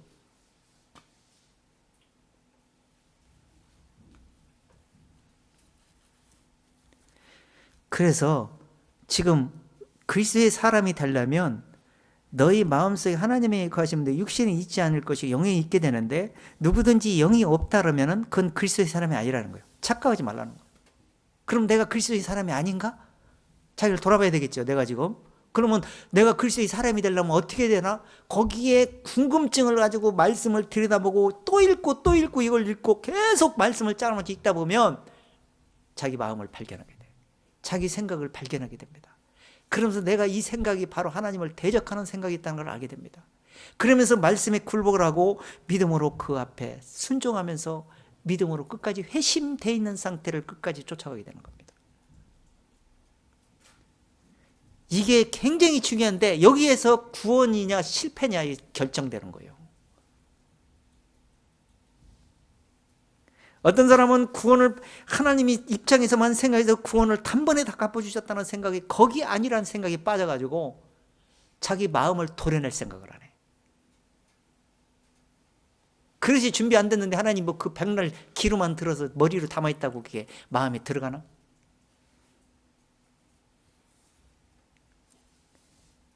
어떤 사람은 하나님 그 마음에 죄는 발견되긴 했는데 마음속에서 발견되고 마음속에 용서를 받을 생각을 해야 되는데 머리로 알고 있는 육신적인 죄만 용서받으려고 그래. 불합격. 어떤 사람은 마음속에 죄는 발견됐는데 이 죄를 용서됐대. 하나님이 나 용서해 줬구나. 그러고 나서 다시 옛 구습으로 돌아가서 육신에 빠져가지고 그게 생명이 들어갔는지조차도 분간을 못하고 지금 제가 이렇게 구원받고 지금 뭘로 돼 있는지도 믿음으로 되어지는 건지 현실로 돼 있는 건지도 깨닫지도 못하고 그렇게 육신의 뜻대로 살아가는 사람이 또 얼마나 많은지 몰라. 불합격. 왜? 말씀이 역사 않을 것이기 때문에 불합격이라는 거예요.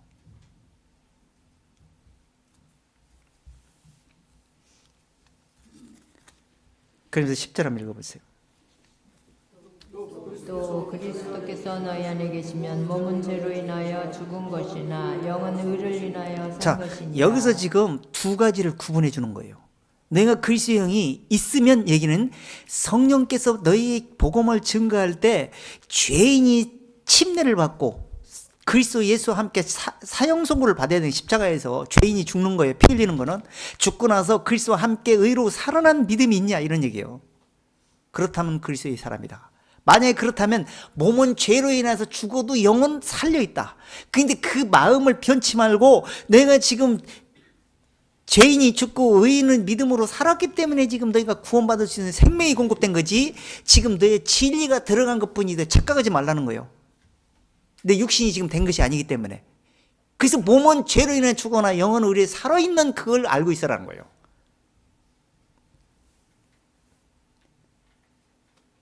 하나님이 내 죄를 용서해 줬으니까 하고 나서 자만심에 빠져가지고 자기도 모르게 육신적인 사람이 되는 경우가 얼마나 많은지 몰라. 육신적인 사람이 됐을 때 단점이 뭔지 아세요? 자기를 못 보는 거예요. 자기 눈에 들불을 보지 못합니다. 남의 눈은 티만 보고 판단하고 비판하고 그럽니다. 그래서 계속 문제만 일어나게 됩니다. 그래서 11절을 읽은 거예요. 11절 다시 읽어보세요. 예수를 죽은 자 가운데서 살리신 이의 영이 너희 안에 거하시면 그리스도 예수를 죽은 자 가운데서 살리신 이가 너희 안에 거하시는 그의 영으로 말미암아 너의 죽을 몸도 살리시리라. 자, 영이 살았기 때문에 육신에도 너희가 사는 걸 보장되어 있는 것뿐이지 내가 만약에 영이 죽은 상태로 돼간다면 육신도 역시 지옥불에 들어갈 수밖에 없다는 거예요.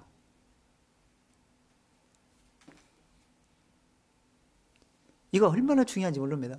요거를 정말 마음속 깊이 뼈저리게 깨달으셔야 됩니다. 이걸 깨닫지 못했을 때 저 역시도 단번에 예수님이 피 흘려서 구원해 줬는데 이제는 뭐 걱정이요. 결코 정죄함이 없는데, 나는 의롭다함을 얻고 챘는데 무슨 걱정이요. 자기 마음속을 들여다보면서 다시 구습으로 돌아간 있을 때가 제가 옛날에 있었어요. 저도 거기에 멈춰서 거기에 중단하고 그 선으로 멈춰 있었더라면 저는 지금 지옥 행하고 있을 겁니다.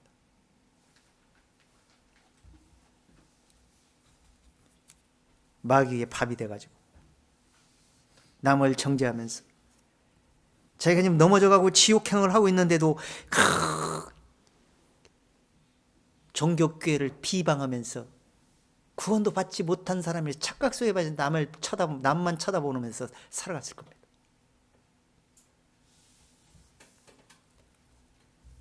자기를 돌아보면요, 남을 판단할 자격이 없다는 걸 알게 돼. 나만 쳐다보면 돼. 말씀에 비춰가지고. 그래서 예수와 함께 만약에 죽어 있다라면, 죄인이 죽었다면 너 영이 살게 될 것이고, 너 영이 그 영이 그리스도의 의로 함께 살아 있다라면 그리스도와 함께 죽은 자 가운데서 살려주신 믿음 안에 너희 살게 될 것이다. 그렇게 된다면 너희가 영이 살아있기 때문에 몸도 나중에 천국 갈 때 신령한 몸으로 변화되면서 영원히 살게 될 거다. 그때까지 이 믿음으로 너희가 유지시키면서 이 깨달은 믿음으로 회개한 마음이 회심하면서 천국까지 갈 자신이냐, 이렇게. 금세 월챙이적 개구리가 생각하지 못하고 월챙이적으로 다시 돌아가는 경우가 얼마나 많은지 몰라.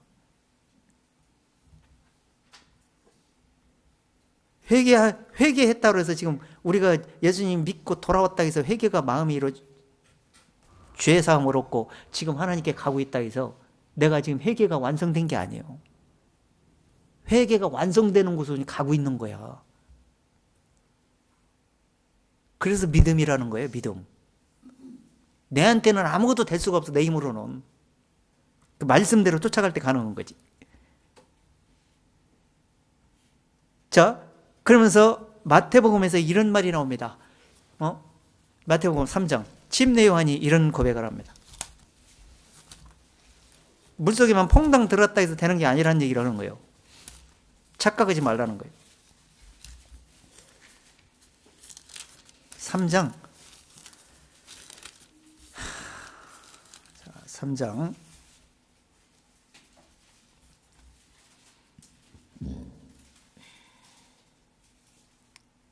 7절부터 읽어보세요. 자, 6절부터 읽어보세요. 시작.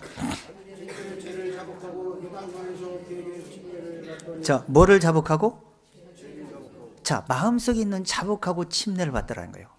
근데 7절 읽어보세요. 요한이 많은 바리새인과 사두개인이 침례 베푸는 데 오는 것을 보고 이르되 독사의 자식들아 누가 너희를 가르쳐 임박한 진노를 피하라 하더냐. 그러므로 회개에 합당한 열매를 맺고 속으로 아브라함이 우리 조상이라고 생각지 말라. 자, 침례 요한이 침례를 받을 때 지금 마음이 돌이키지 않고 자복하고 마음이 회심되지 않은 상태에서 침례를 받아도 아무 효과 없어요. 오늘날도 교회에서 뭐 한 1년 되면 침례를 주고 하는데 그거 100날 1000날 봐도 소용없어. 그 침례라는 말은 예수님과 함께 죽어야 된다는 얘기를 설명하기 위해서 침례라는 말을, 문자적으로 지금 아직도 물속에 들었다 나왔다는 그 소용없어. 말씀으로 죄인이 죽어야 된다는 얘기, 그리스도와 함께 죽으라는 의미로 그 침례를 단어를 쓰고 있는 거예요. 영적으로. 문자만 보고 매일 물속에서 들어갔다 나오고 물속에 손에 적혀서 머리다 얹으면 뭐냐고. 마음속에 죄인이 안 죽는데. 지금도 아무리 복음의 말씀, 좋은 말씀 100날 들어도 마음속에 죽지 않은 상태 들어봐야 소용없어. 그러니까 침례 요한이 뭐라고 하냐면 8절에서 이렇게 고백을 합니다. 자, 8절. 그러므로 회개에 합당한 열매를 맺고 속으로 아브라함이 우리 조상이라고 생각지 말라. 내가 너에게 이르노니 하나님이 능히 이돌들로도 아브라함의 자손이 되게 하시리라. 자, 회개하고 무슨 열매? 합당한 열매를 맺어야 된다는 거예요. 아까 우리가 지난주에 빌립보서에서 의의 열매가 가득하고 그랬어요. 그러니까 죄인이 침례를 받고 죽었으면 의인으로 거듭나가지고 죄사함으로 거듭나가지고 의의 열매를 마음에 맺혀 있어야 된다는 거예요. 근데 의의 열매는 하나님이 나를 맺혀줬겠지 해서 되는 것이 아니고 죄인이 철저하게 예수와 함께 십자가에 죽고 난 다음에 예수님과 함께 죽은 자 가운데서 부활이 되어졌을 때 예수님과 함께 부활됐을 때 그 의를 믿음으로서 산 자가 살았다고 믿고 있는 자가 의의 열매가 마음속에 임하는 겁니다. 그리고 그 의의 열매도 철저하게 꽉 붙어 있지 않으면 떨어져. 마음이 골마 터지면 떨어진다고. 감 여는 거 보세요. 감이 탄탄하게 생명이 공급되어 붙어 있는 것은 물렁물렁 그럴 때까지 절대 안 떨어져. 속에서 뭔가 정상이 아닌 것이 떨어지는 거예요.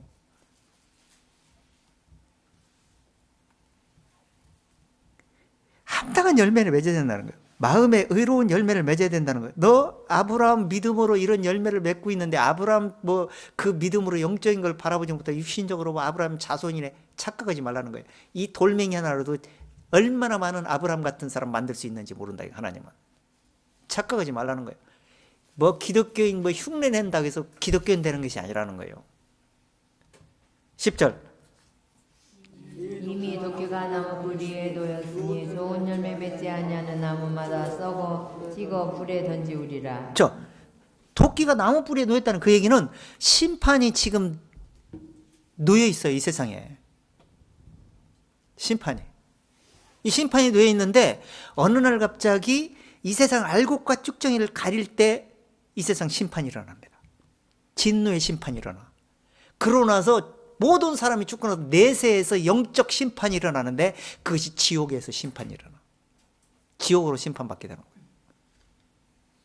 그리고 그리스도인은 지금 내가 의로운 열매를 맺고 의로운 열매를 얼마나 맺히고 살았느냐에 따라서 천국에서 상급의 하나님이 주어지는 심판이, 그리스도의 심판이 이루어집니다.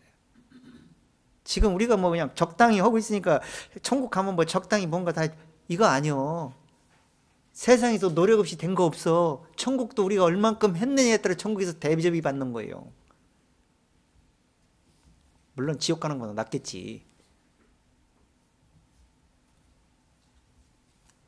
그래서 아름다운 열매, 좋은 열매를, 그 의로운 열매를 마음에 맺지 못한다면 정말 회개한 것이 아니라는 거예요. 그래서 도끼에 나무 뿌리에 잘못하면 놓일 수가 있다. 조심해야 된다라고 지금 말하고 있던 거예요. 그때 당시 침례요한이 그렇게 얘기를 했어요. 자, 다시 한번 마태복음 로마서 2장 들어가 보세요.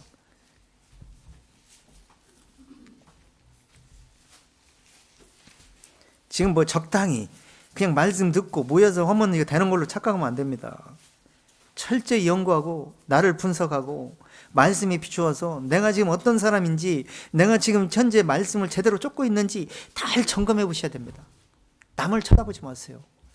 나만 하나님과 연결돼 있으면 됩니다. 그러면 하나님이 그 다음부터는 우리가 행동할 것, 말할 걸 다 하나님이 주세요. 영적인 사람이 될 수 있도록.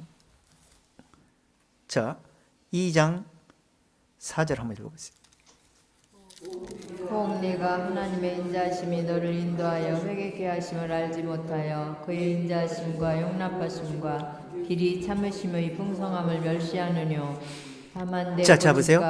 여기서 지금 유대인들을 비롯한 이방인을 비롯한 모든 기독교인들에게 그 마음 중심을 지금 사람 그 마음 중심을 지금 점검해 주고 있는 거예요. 제대로 회개가 이루어졌는지, 제대로 진리를 순종하고 있는지, 진정으로 하나님의 선하신 인자하심을 마음속에 받아들였는지, 정말 받아들일 수 있는 그릇이 되었기 때문에 받아들였는지, 그걸 만약에 하나님의 오래 참고 인자하심을 하나님이 인생들에게 주시기 위해서 그 용납하시고 오래 참으시고 기다리시는 그 하나님의 은혜를 만약에 소홀히 여기다가 하나님이 그 풍성하게 이루어지는 날, 천국에서 이루어지는 날 멸시를 받게 된다는 거예요. 이 한 절만 읽으면 조금 이해가 덜 되는데 1절부터 다시 읽어보세요. 2장 1절부터. 그러므로 남을 판단하는 사람아, 물론 누구든지 네가 핑계치 못할 것은 남을 판단하는 것으로 네가 너를 정죄함이니 판단하는 네가 같은 일을 행함이니라. 자, 여기서 지금 첫 번째 뭐라 했어요? 판단하는 사람. 이건 철적으로 어떤 사람을 얘기하는 거예요? 외식적인 사람, 육적인 사람을 말합니다. 자, 판단은 사람이 판단할 때는 뭘 보고 판단합니까? 그 사람 마음속을 보고 판단합니까? 겉사람을 보고 판단합니까? 대부분 그렇죠. 그게 사람의 기준이요.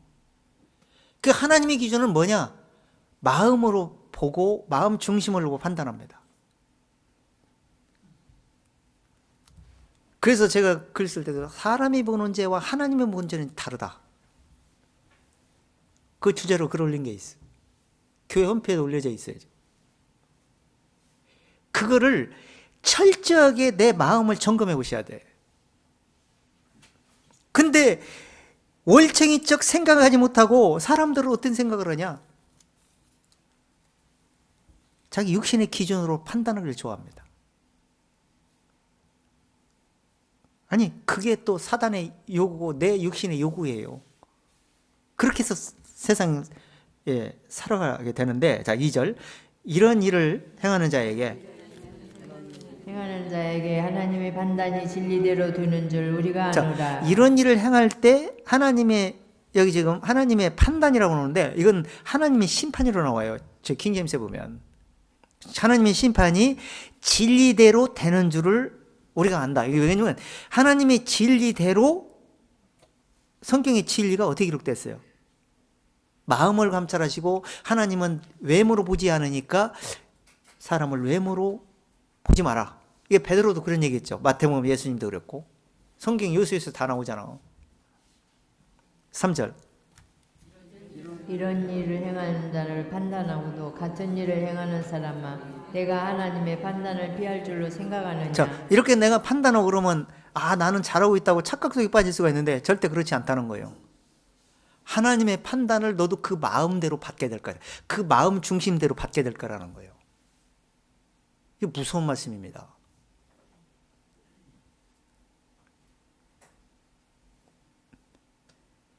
이 영적인 것은 진리를 나오게 되고 육신적인 것은 내 마음의 중심에 따라서 내뱉게 되는데, 근데 이 마음의 중심에 있는 것은 죄의 본질에 따라 나오는 거예요. 마음의 영적인 진리가 영이 들어갔다면 그 영에 따라서 성령의 역사대로 영적으로 판단하고 결정하게 됩니다. 그러면 이미 영적으로 제 마음의 판단을 받았기 때문에 마음에서 내가 외모로 판단할 자격이 없다는 걸 알게 된 사람은 외모로 쉽게 결정 내리지 않을 겁니다. 이게 다른 점이에요. 자, 4절. 알지 못하여 그의 인자심과 용납하심과 길이 삼으심과 풍성을 멸시하느뇨. 자, 보세요. 우리가 지금 어떤 상태로 하나님의 인자하심에 들어왔습니까? 죄인 중에 계신 걸 알았어요. 그리고 죄인이 침례를 받음으로써 예수님과 함께 십자가에 죽음으로써 그리스도와 함께 의로운 앞에, 선 앞에, 그 인자하심 앞에 돌아온 거예요. 그래서 우리가 인자하심을 받았다 얘기하는 거예요. 그러고 나서 성령이 인도하시는 거예요. 우리 마음을 진리로, 진리 가운데로 쫓을 수 있도록, 영적인 생각으로 쫓을 수 있도록 인도하시는데, 이렇게 회개케 하심을 모른다면 문제가 있다는 거예요. 지금 그 마음 상태로 지금 우리가 변함이 없이 그 마음을 가지고 천국을 지금 향해 가고 있는 거예요. 그래서 천국에 도착됐을 때 우리 마음에 완벽하게 치료된 상태에서 이제는 변화된 상태, 천국에서 풍성함이 주어지게 되는 거예요. 그때는 외모로 보지도 않아. 외모로 하라, 영으로 하라 할 필요도 없어. 그때는 다 돼버리기 때문에. 근데 그때까지가 문제지. 5절. 다만 내 고집과 회개치 아니한 마음을 따라 진노의 날 곧 하나님의 의로우신 판단이 나타나는 그날에 이 말 진노를 내게 쌓는도다. 자, 진노를 쌓는다. 진노. 자, 보세요. 여기서 지금 다만 왜 이렇게 하고 있느냐 하는 얘기는 내 고집이라는 거예요. 고집이 뭐냐면 요 지금 문자대로 하면 이제 고집인데 영적으로 하면 완악함을 말하는 거예요. 어디가 완악함? 마음. 그 마음이 죄가 가득하잖아요. 그 죄에서 나오는 마음이 그렇다 이런 얘기예요. 그 마음에 지금 회개치 아니하는 마음이라는 거예요. 그게 회개한 마음은 그렇게 할 수가 없잖아요. 내가 죄인이 돼서 의로움을 믿음으로 의롭다함을 얻은 사람이 뭘 마음의 완악함을 내세울 수가 있겠어요. 그렇게 해봐야 하나님 앞에서 손해만 나는데.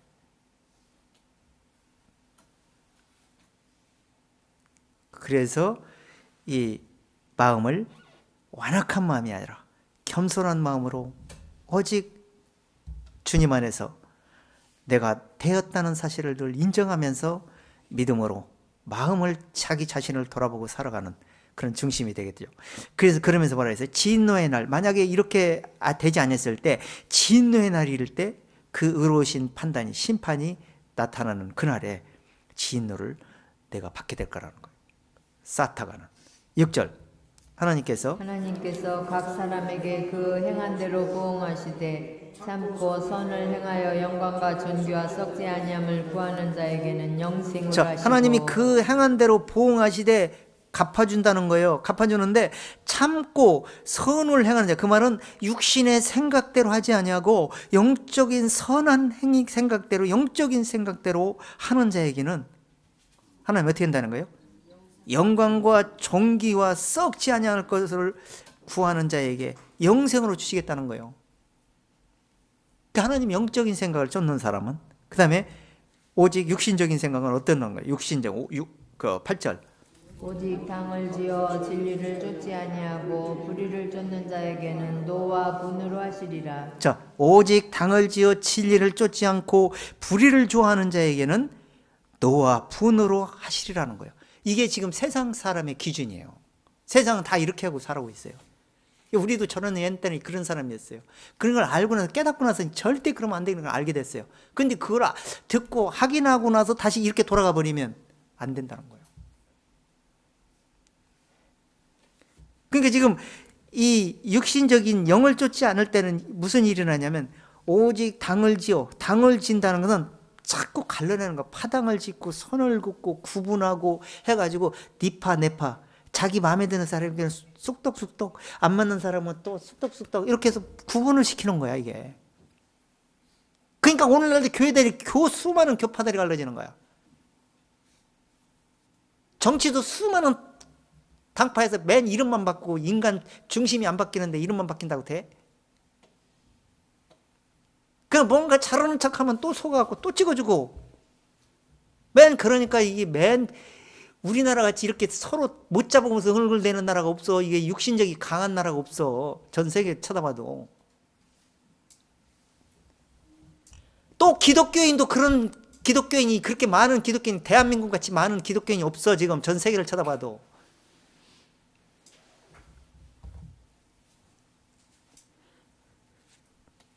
아니 그게 못 잡아먹어서 뭘 응얼응얼대.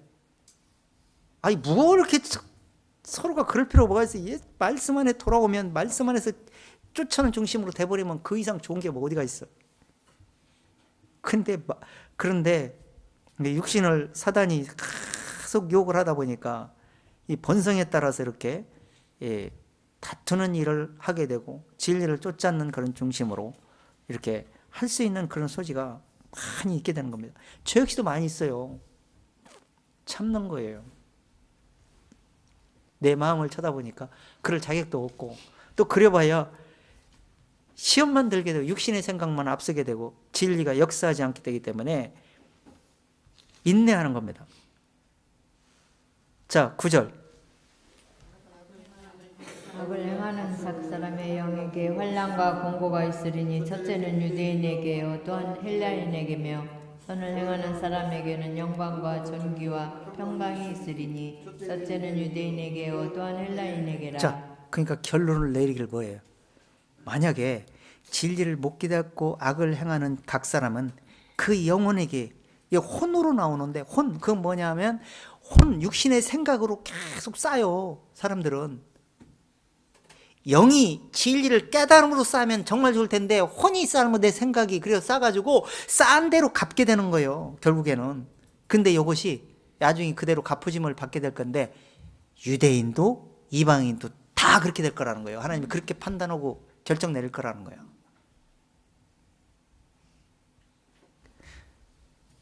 정말 무서운 말씀입니다. 정말 우리가 이 육신의 생각을 쫓지 않고 영의 생각을 쫓아야 되는 의무가 바로 여기에 있는 거예요. 나를 위해서도. 자, 그렇기 때문에 이 세상은 모든 사람을 굴복할 수밖에, 회개하고 돌이켜서 회심한 상태로 돌아갈 수밖에 없도록 하나님께서 하셨다라고 사도행전에 요도서에서 참 많이 나오는데, 자, 사도행전 3장만 한번, 3장 19절 한 절만 더 보세요.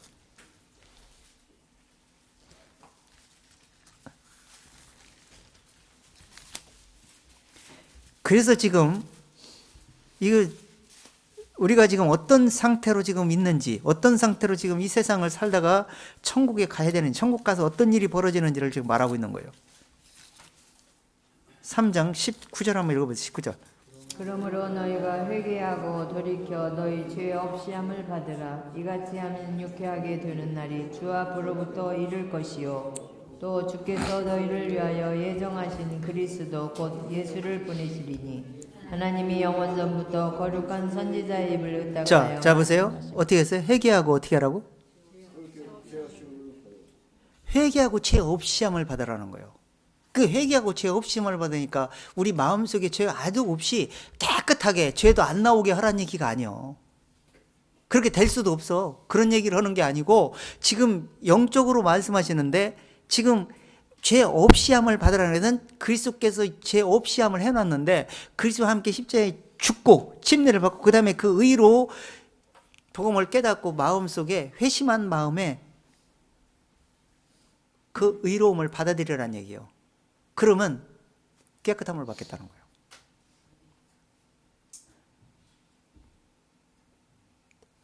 지금 완벽하게 깨끗함을 받았다는 얘기가 아닙니다.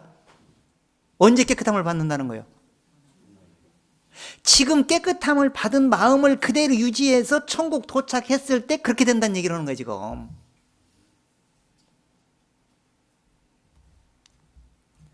그래서 깨끗한 자에는 모든 것이 깨끗하나 더럽고 믿지 않는 자에는 아무것도 깨끗한 것이 없다고 디도서의 말씀이 나와. 그래서 믿음으로 쫓지 않은 것은 모든 것이 죄다. 로마서에 나와. 그러니까 지금 우리가 깨끗함을 받은 것도 하나님의 은혜를 믿음으로서 깨달음으로서 된 것이고, 깨끗함을 유지하는 것도 내 육신의 생각을 죽이고 진리의 말씀을 끝까지 붙잡고 쫓아가게 해주는 것도 말씀의 역사고, 그래서 천국 도착에 해주는 것도 지금 천국 성령의 역사예요. 그러니까 우리는 내 속에서 나오는 것은 악한 생각들이 나와갖고 진리를 망치게 하는 일이니까 그러지 말고 끝까지 회개한 마음을, 회심한 마음을, 이제 마음의 죄를 회개하고 마음의 죄인 걸 인정하고 마음을 돌이키는 거. 어디로? 예수 그리스도의 도피성 앞으로, 의 앞으로 돌이키는 거야. 돌이켰으면 지금 예수님은 하늘에 계셔. 그럼 신랑을 맞이할 때 지금 완벽하게 돌이킨 마음이 성공하는 거야. 지금 예수님 만나셨습니까? 신랑을 왜 기다리려고 그래, 만났으면. 그런데 예수님이 오실 때 지금 거의 다 돼가는데, 만약에 오실 때 뜻대로 많이 만나지를 못합니다. 왜 그러냐면 말씀을 오해해서 하나님 입장에서만 생각하고 하나님이 다 해줬다는 걸 그 말씀만 믿고 그냥 자기 자신을 돌아보지도 못하고 방종하기 때문에 못 만나고요. 말씀이 유지가 안 돼가지고, 어떤 사람은 두려워 떨어가지고 너무 잘하려고 그러다가 못 만나고, 어떤 사람은 말씀은 다 듣고 이게 확실히 아는 것 같긴 한데 육신이 말을 안 들어가지고 말씀이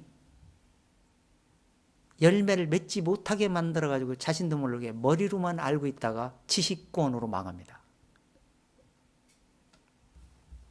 마음으로 깨달은 지혜의 믿음이 있고요, 육신으로 알고 있는 지식의 믿음이 있습니다.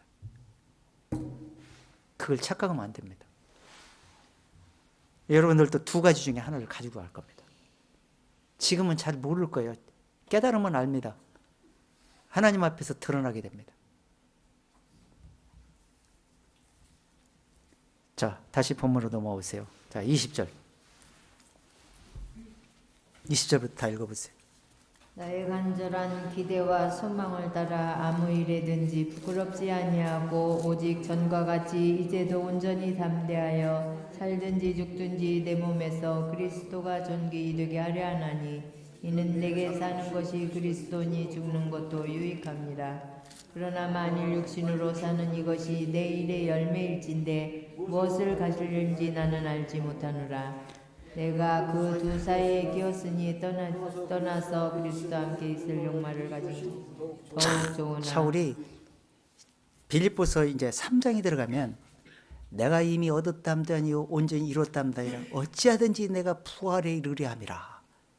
내가 오직 이 표대를 향해 그리스도 예수를 만나기 위해서 표대를 향해서 믿음으로 밀고 나가노라, 이렇게 나와요. 왜 그런 고백을 했을까요? 여기서도 지금 자기가 왜 죽든지 살든지 내 몸에서 그리스도가 존귀되게 하려 한다고 그럴까요? 자기가 어떤 사람인 걸 알았어요. 우리도 알잖아요. 내 속이 어떤지. 내 속은 망쳐놓는 거, 나를 망하게 만드는 거. 자기가 자기 마음한테 속지 마세요. 절대 내가 나를 도움을 줄 수가 깨달으면 도움을 줄 수가 있는데 내가 나를 도움을 깨닫지 못하면 나를 망하게 만드는 거예요. 외식주의자가 돼가지고.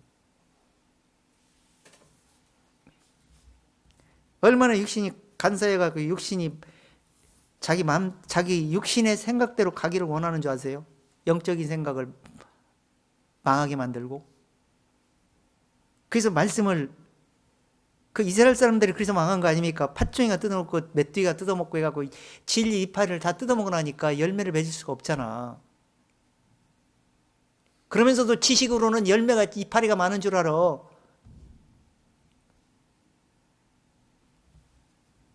깨닫지 못한 지식, 그거 소용없습니다. 모르는 것만 차라리 못해요. 그런 지식은 다시 시작해야 돼. 그래서 시작할 때 확실하게 깨달은 믿음을 철저하게 유지하면서 내가 된 것이 아니고 오직 내가 이 두 사이에 꼈다 그랬어요. 내가 이 육신의 그 살 욕망, 그러면 육신의적인 생각에 의해서 나오는 그 생각들이 있고 영적인 생각에서 나오는 생각들이 있어요. 그 두 가지를, 바울이라고 뭐 인간이 아닙니까? 예수님도 인성을 입고 오셨는데 인간이기 때문에 육신대로 막 육신이 발동을 하기를 하는 거예요. 그러니까 그걸 추스리고 다스리고 하려고 얼마나 노력했는지를 지금 보여주고 있는 거예요. 이 성경 구절에서. 두 사이에 끼었다. 그럼에도 불구하고 고린도서에서는 내 육신의 그 그리스도의 생명을 짊어지면 내 육체에서 생명을 공급하게 하기 위함이라고 고백을 하잖아. 고린도서에 보면.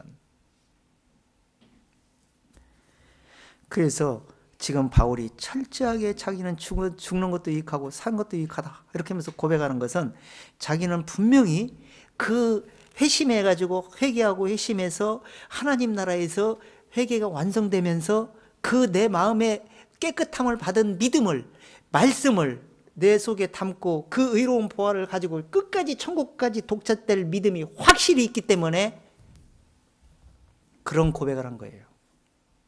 여러분들도 만약에 그런 고백을 확실한 깨끗하게 받은 믿음이 지금 있다면 내 마음을 다스려야 될 것이고 내 마음의 육신의 생각이 나를 진리의 길을 막는 역할을 하지 못하도록 철저하게 날마다 죽어야 됩니다. 그리고 믿음으로 끝까지 쫓아가야 됩니다. 그리고 어찌하든지 주님 만나는 소망을 기다려야 됩니다.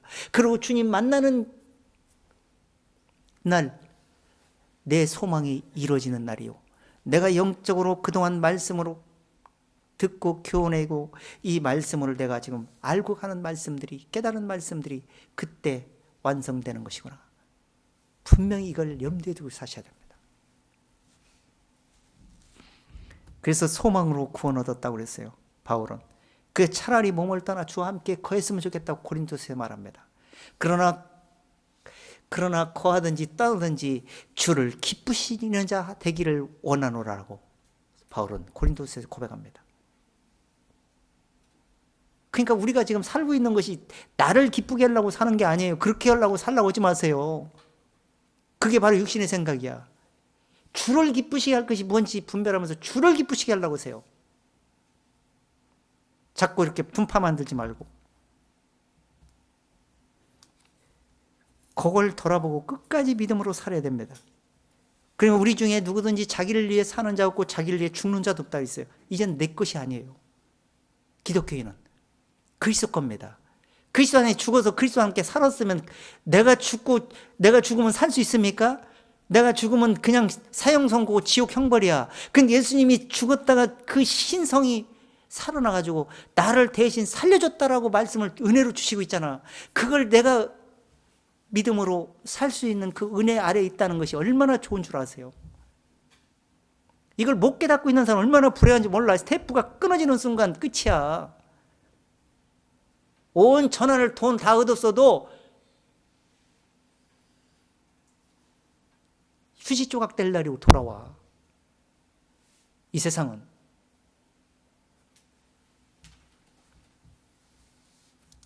이 세상은 기대가 없어요. 그렇기 때문에 이 말씀을 철저하게 무장하고 내가 된 것이 아니다. 하나님 안에 된 것이다. 그렇기 때문에 내가 사는 것은 왜 사는 거야? 날마다 그리스도와 함께 죽노라 그랬어요, 바울도. 자기는 날마다 십자가에 못 박는다고 갈라디아서 2장 20절에서 말합니다. 고린도전서 15장에서 나의 나 된 것은 내가 아니오 나와 함께 하신 하나님의 은혜로 된 것이다라고 고백을 합니다. 왜 이런 고백을 계속 하느냐 이런 얘기. 지금 내가 된 것은 하나님 안에서만 됐기 때문이에요. 그 고린도전서 그 1장 30절에서 뭐라 그랬어요? 1장 30절. 우리는 하나님께 나서 그리스도 예수 안에 있고 예수는 하나님께서 우리에게 지혜와 의로움과 거룩함과 구속함이 됐다고 그랬어요. 나의 구조가 바로 그렇게 된 거예요. 그러니까 내가 아니라니까 지금은. 그러니까 내가 살 생각하지 마시고 그리스도께서 내 안에서 주인으로 왕노로 타시게 하세요. 그렇게 해가지고 철저하게 마음속에 다시 한번 돌아보시고 정말 마음속에 예비가 됐는지 정말 그리스도의 의로움이 내 마음속에 의의 왕으로 준비가 되고 왕이 돼서 내 마음속에서 왕을 노릇하고 있는지를 철저하게 예배하시고 준비하셔서 정말 그런 믿음으로 위의 것을 보며 깨어있다가 주님이 오라올 때 어느 날 갑자기 천국에서 도착해 있기를 바랍니다. 뉴스에서 많은 사람이 납치해 갔다라고 그런 뉴스 듣지 마세요. 세상은 속겠죠. 아, 기독교인이 껍적거리더니 우주인한테 잡혀갔구만. 한동안 웃고 별짓 다 할 겁니다. 그렇지만 알곡이 올라간 거예요. 들려 올라간 거라고요. 그때 뉴스 보면 끝난 겁니다. 정말 세상을 바라보시고 분별해 보십시오. 지금 내가 어떻게 살아야 될 것인지. 정말 역사의 태포가 끝마무리해서 엄청난 그 전쟁판이 벌어지면서 난장판이 벌어지면서 세상이 뒤집어지는 날이 계시록에서 예언된 대로 베드로가 예언된 대로 불사르기에서 강수된 날이 응답되어질 날이 곧 다가오는데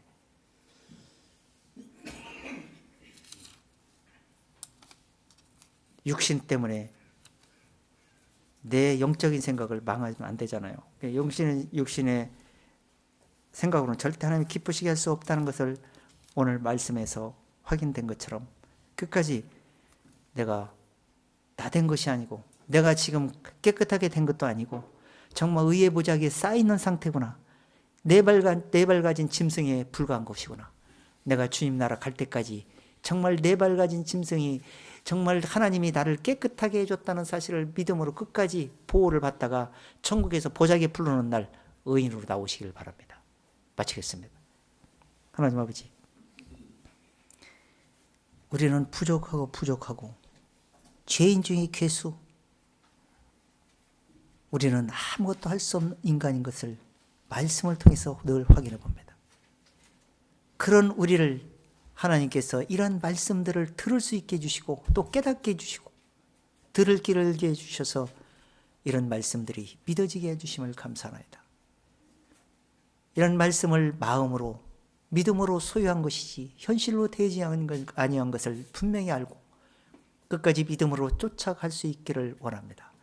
그래서 이 시간 철저하게 마음을 돌아보고 다시 한번 마음속에 그리스도의 의로움이 예수님과 함께 사형선고를 밟고 그리스도와 함께 의로움으로 다시 거듭나서 살고 있는지를 예비되어 있는지를 확인하고 또 확인하고 그 믿음으로 깨어있다가 세상을 분별하면서 주님 나를 사모하면서 주님 맞이할 채비를 하기를 원합니다.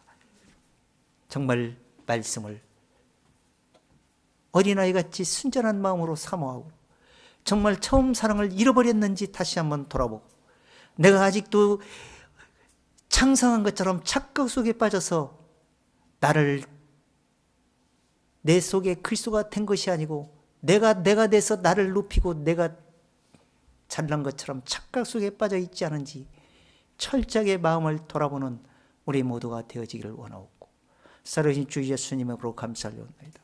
아멘. 자, 우리 찬송가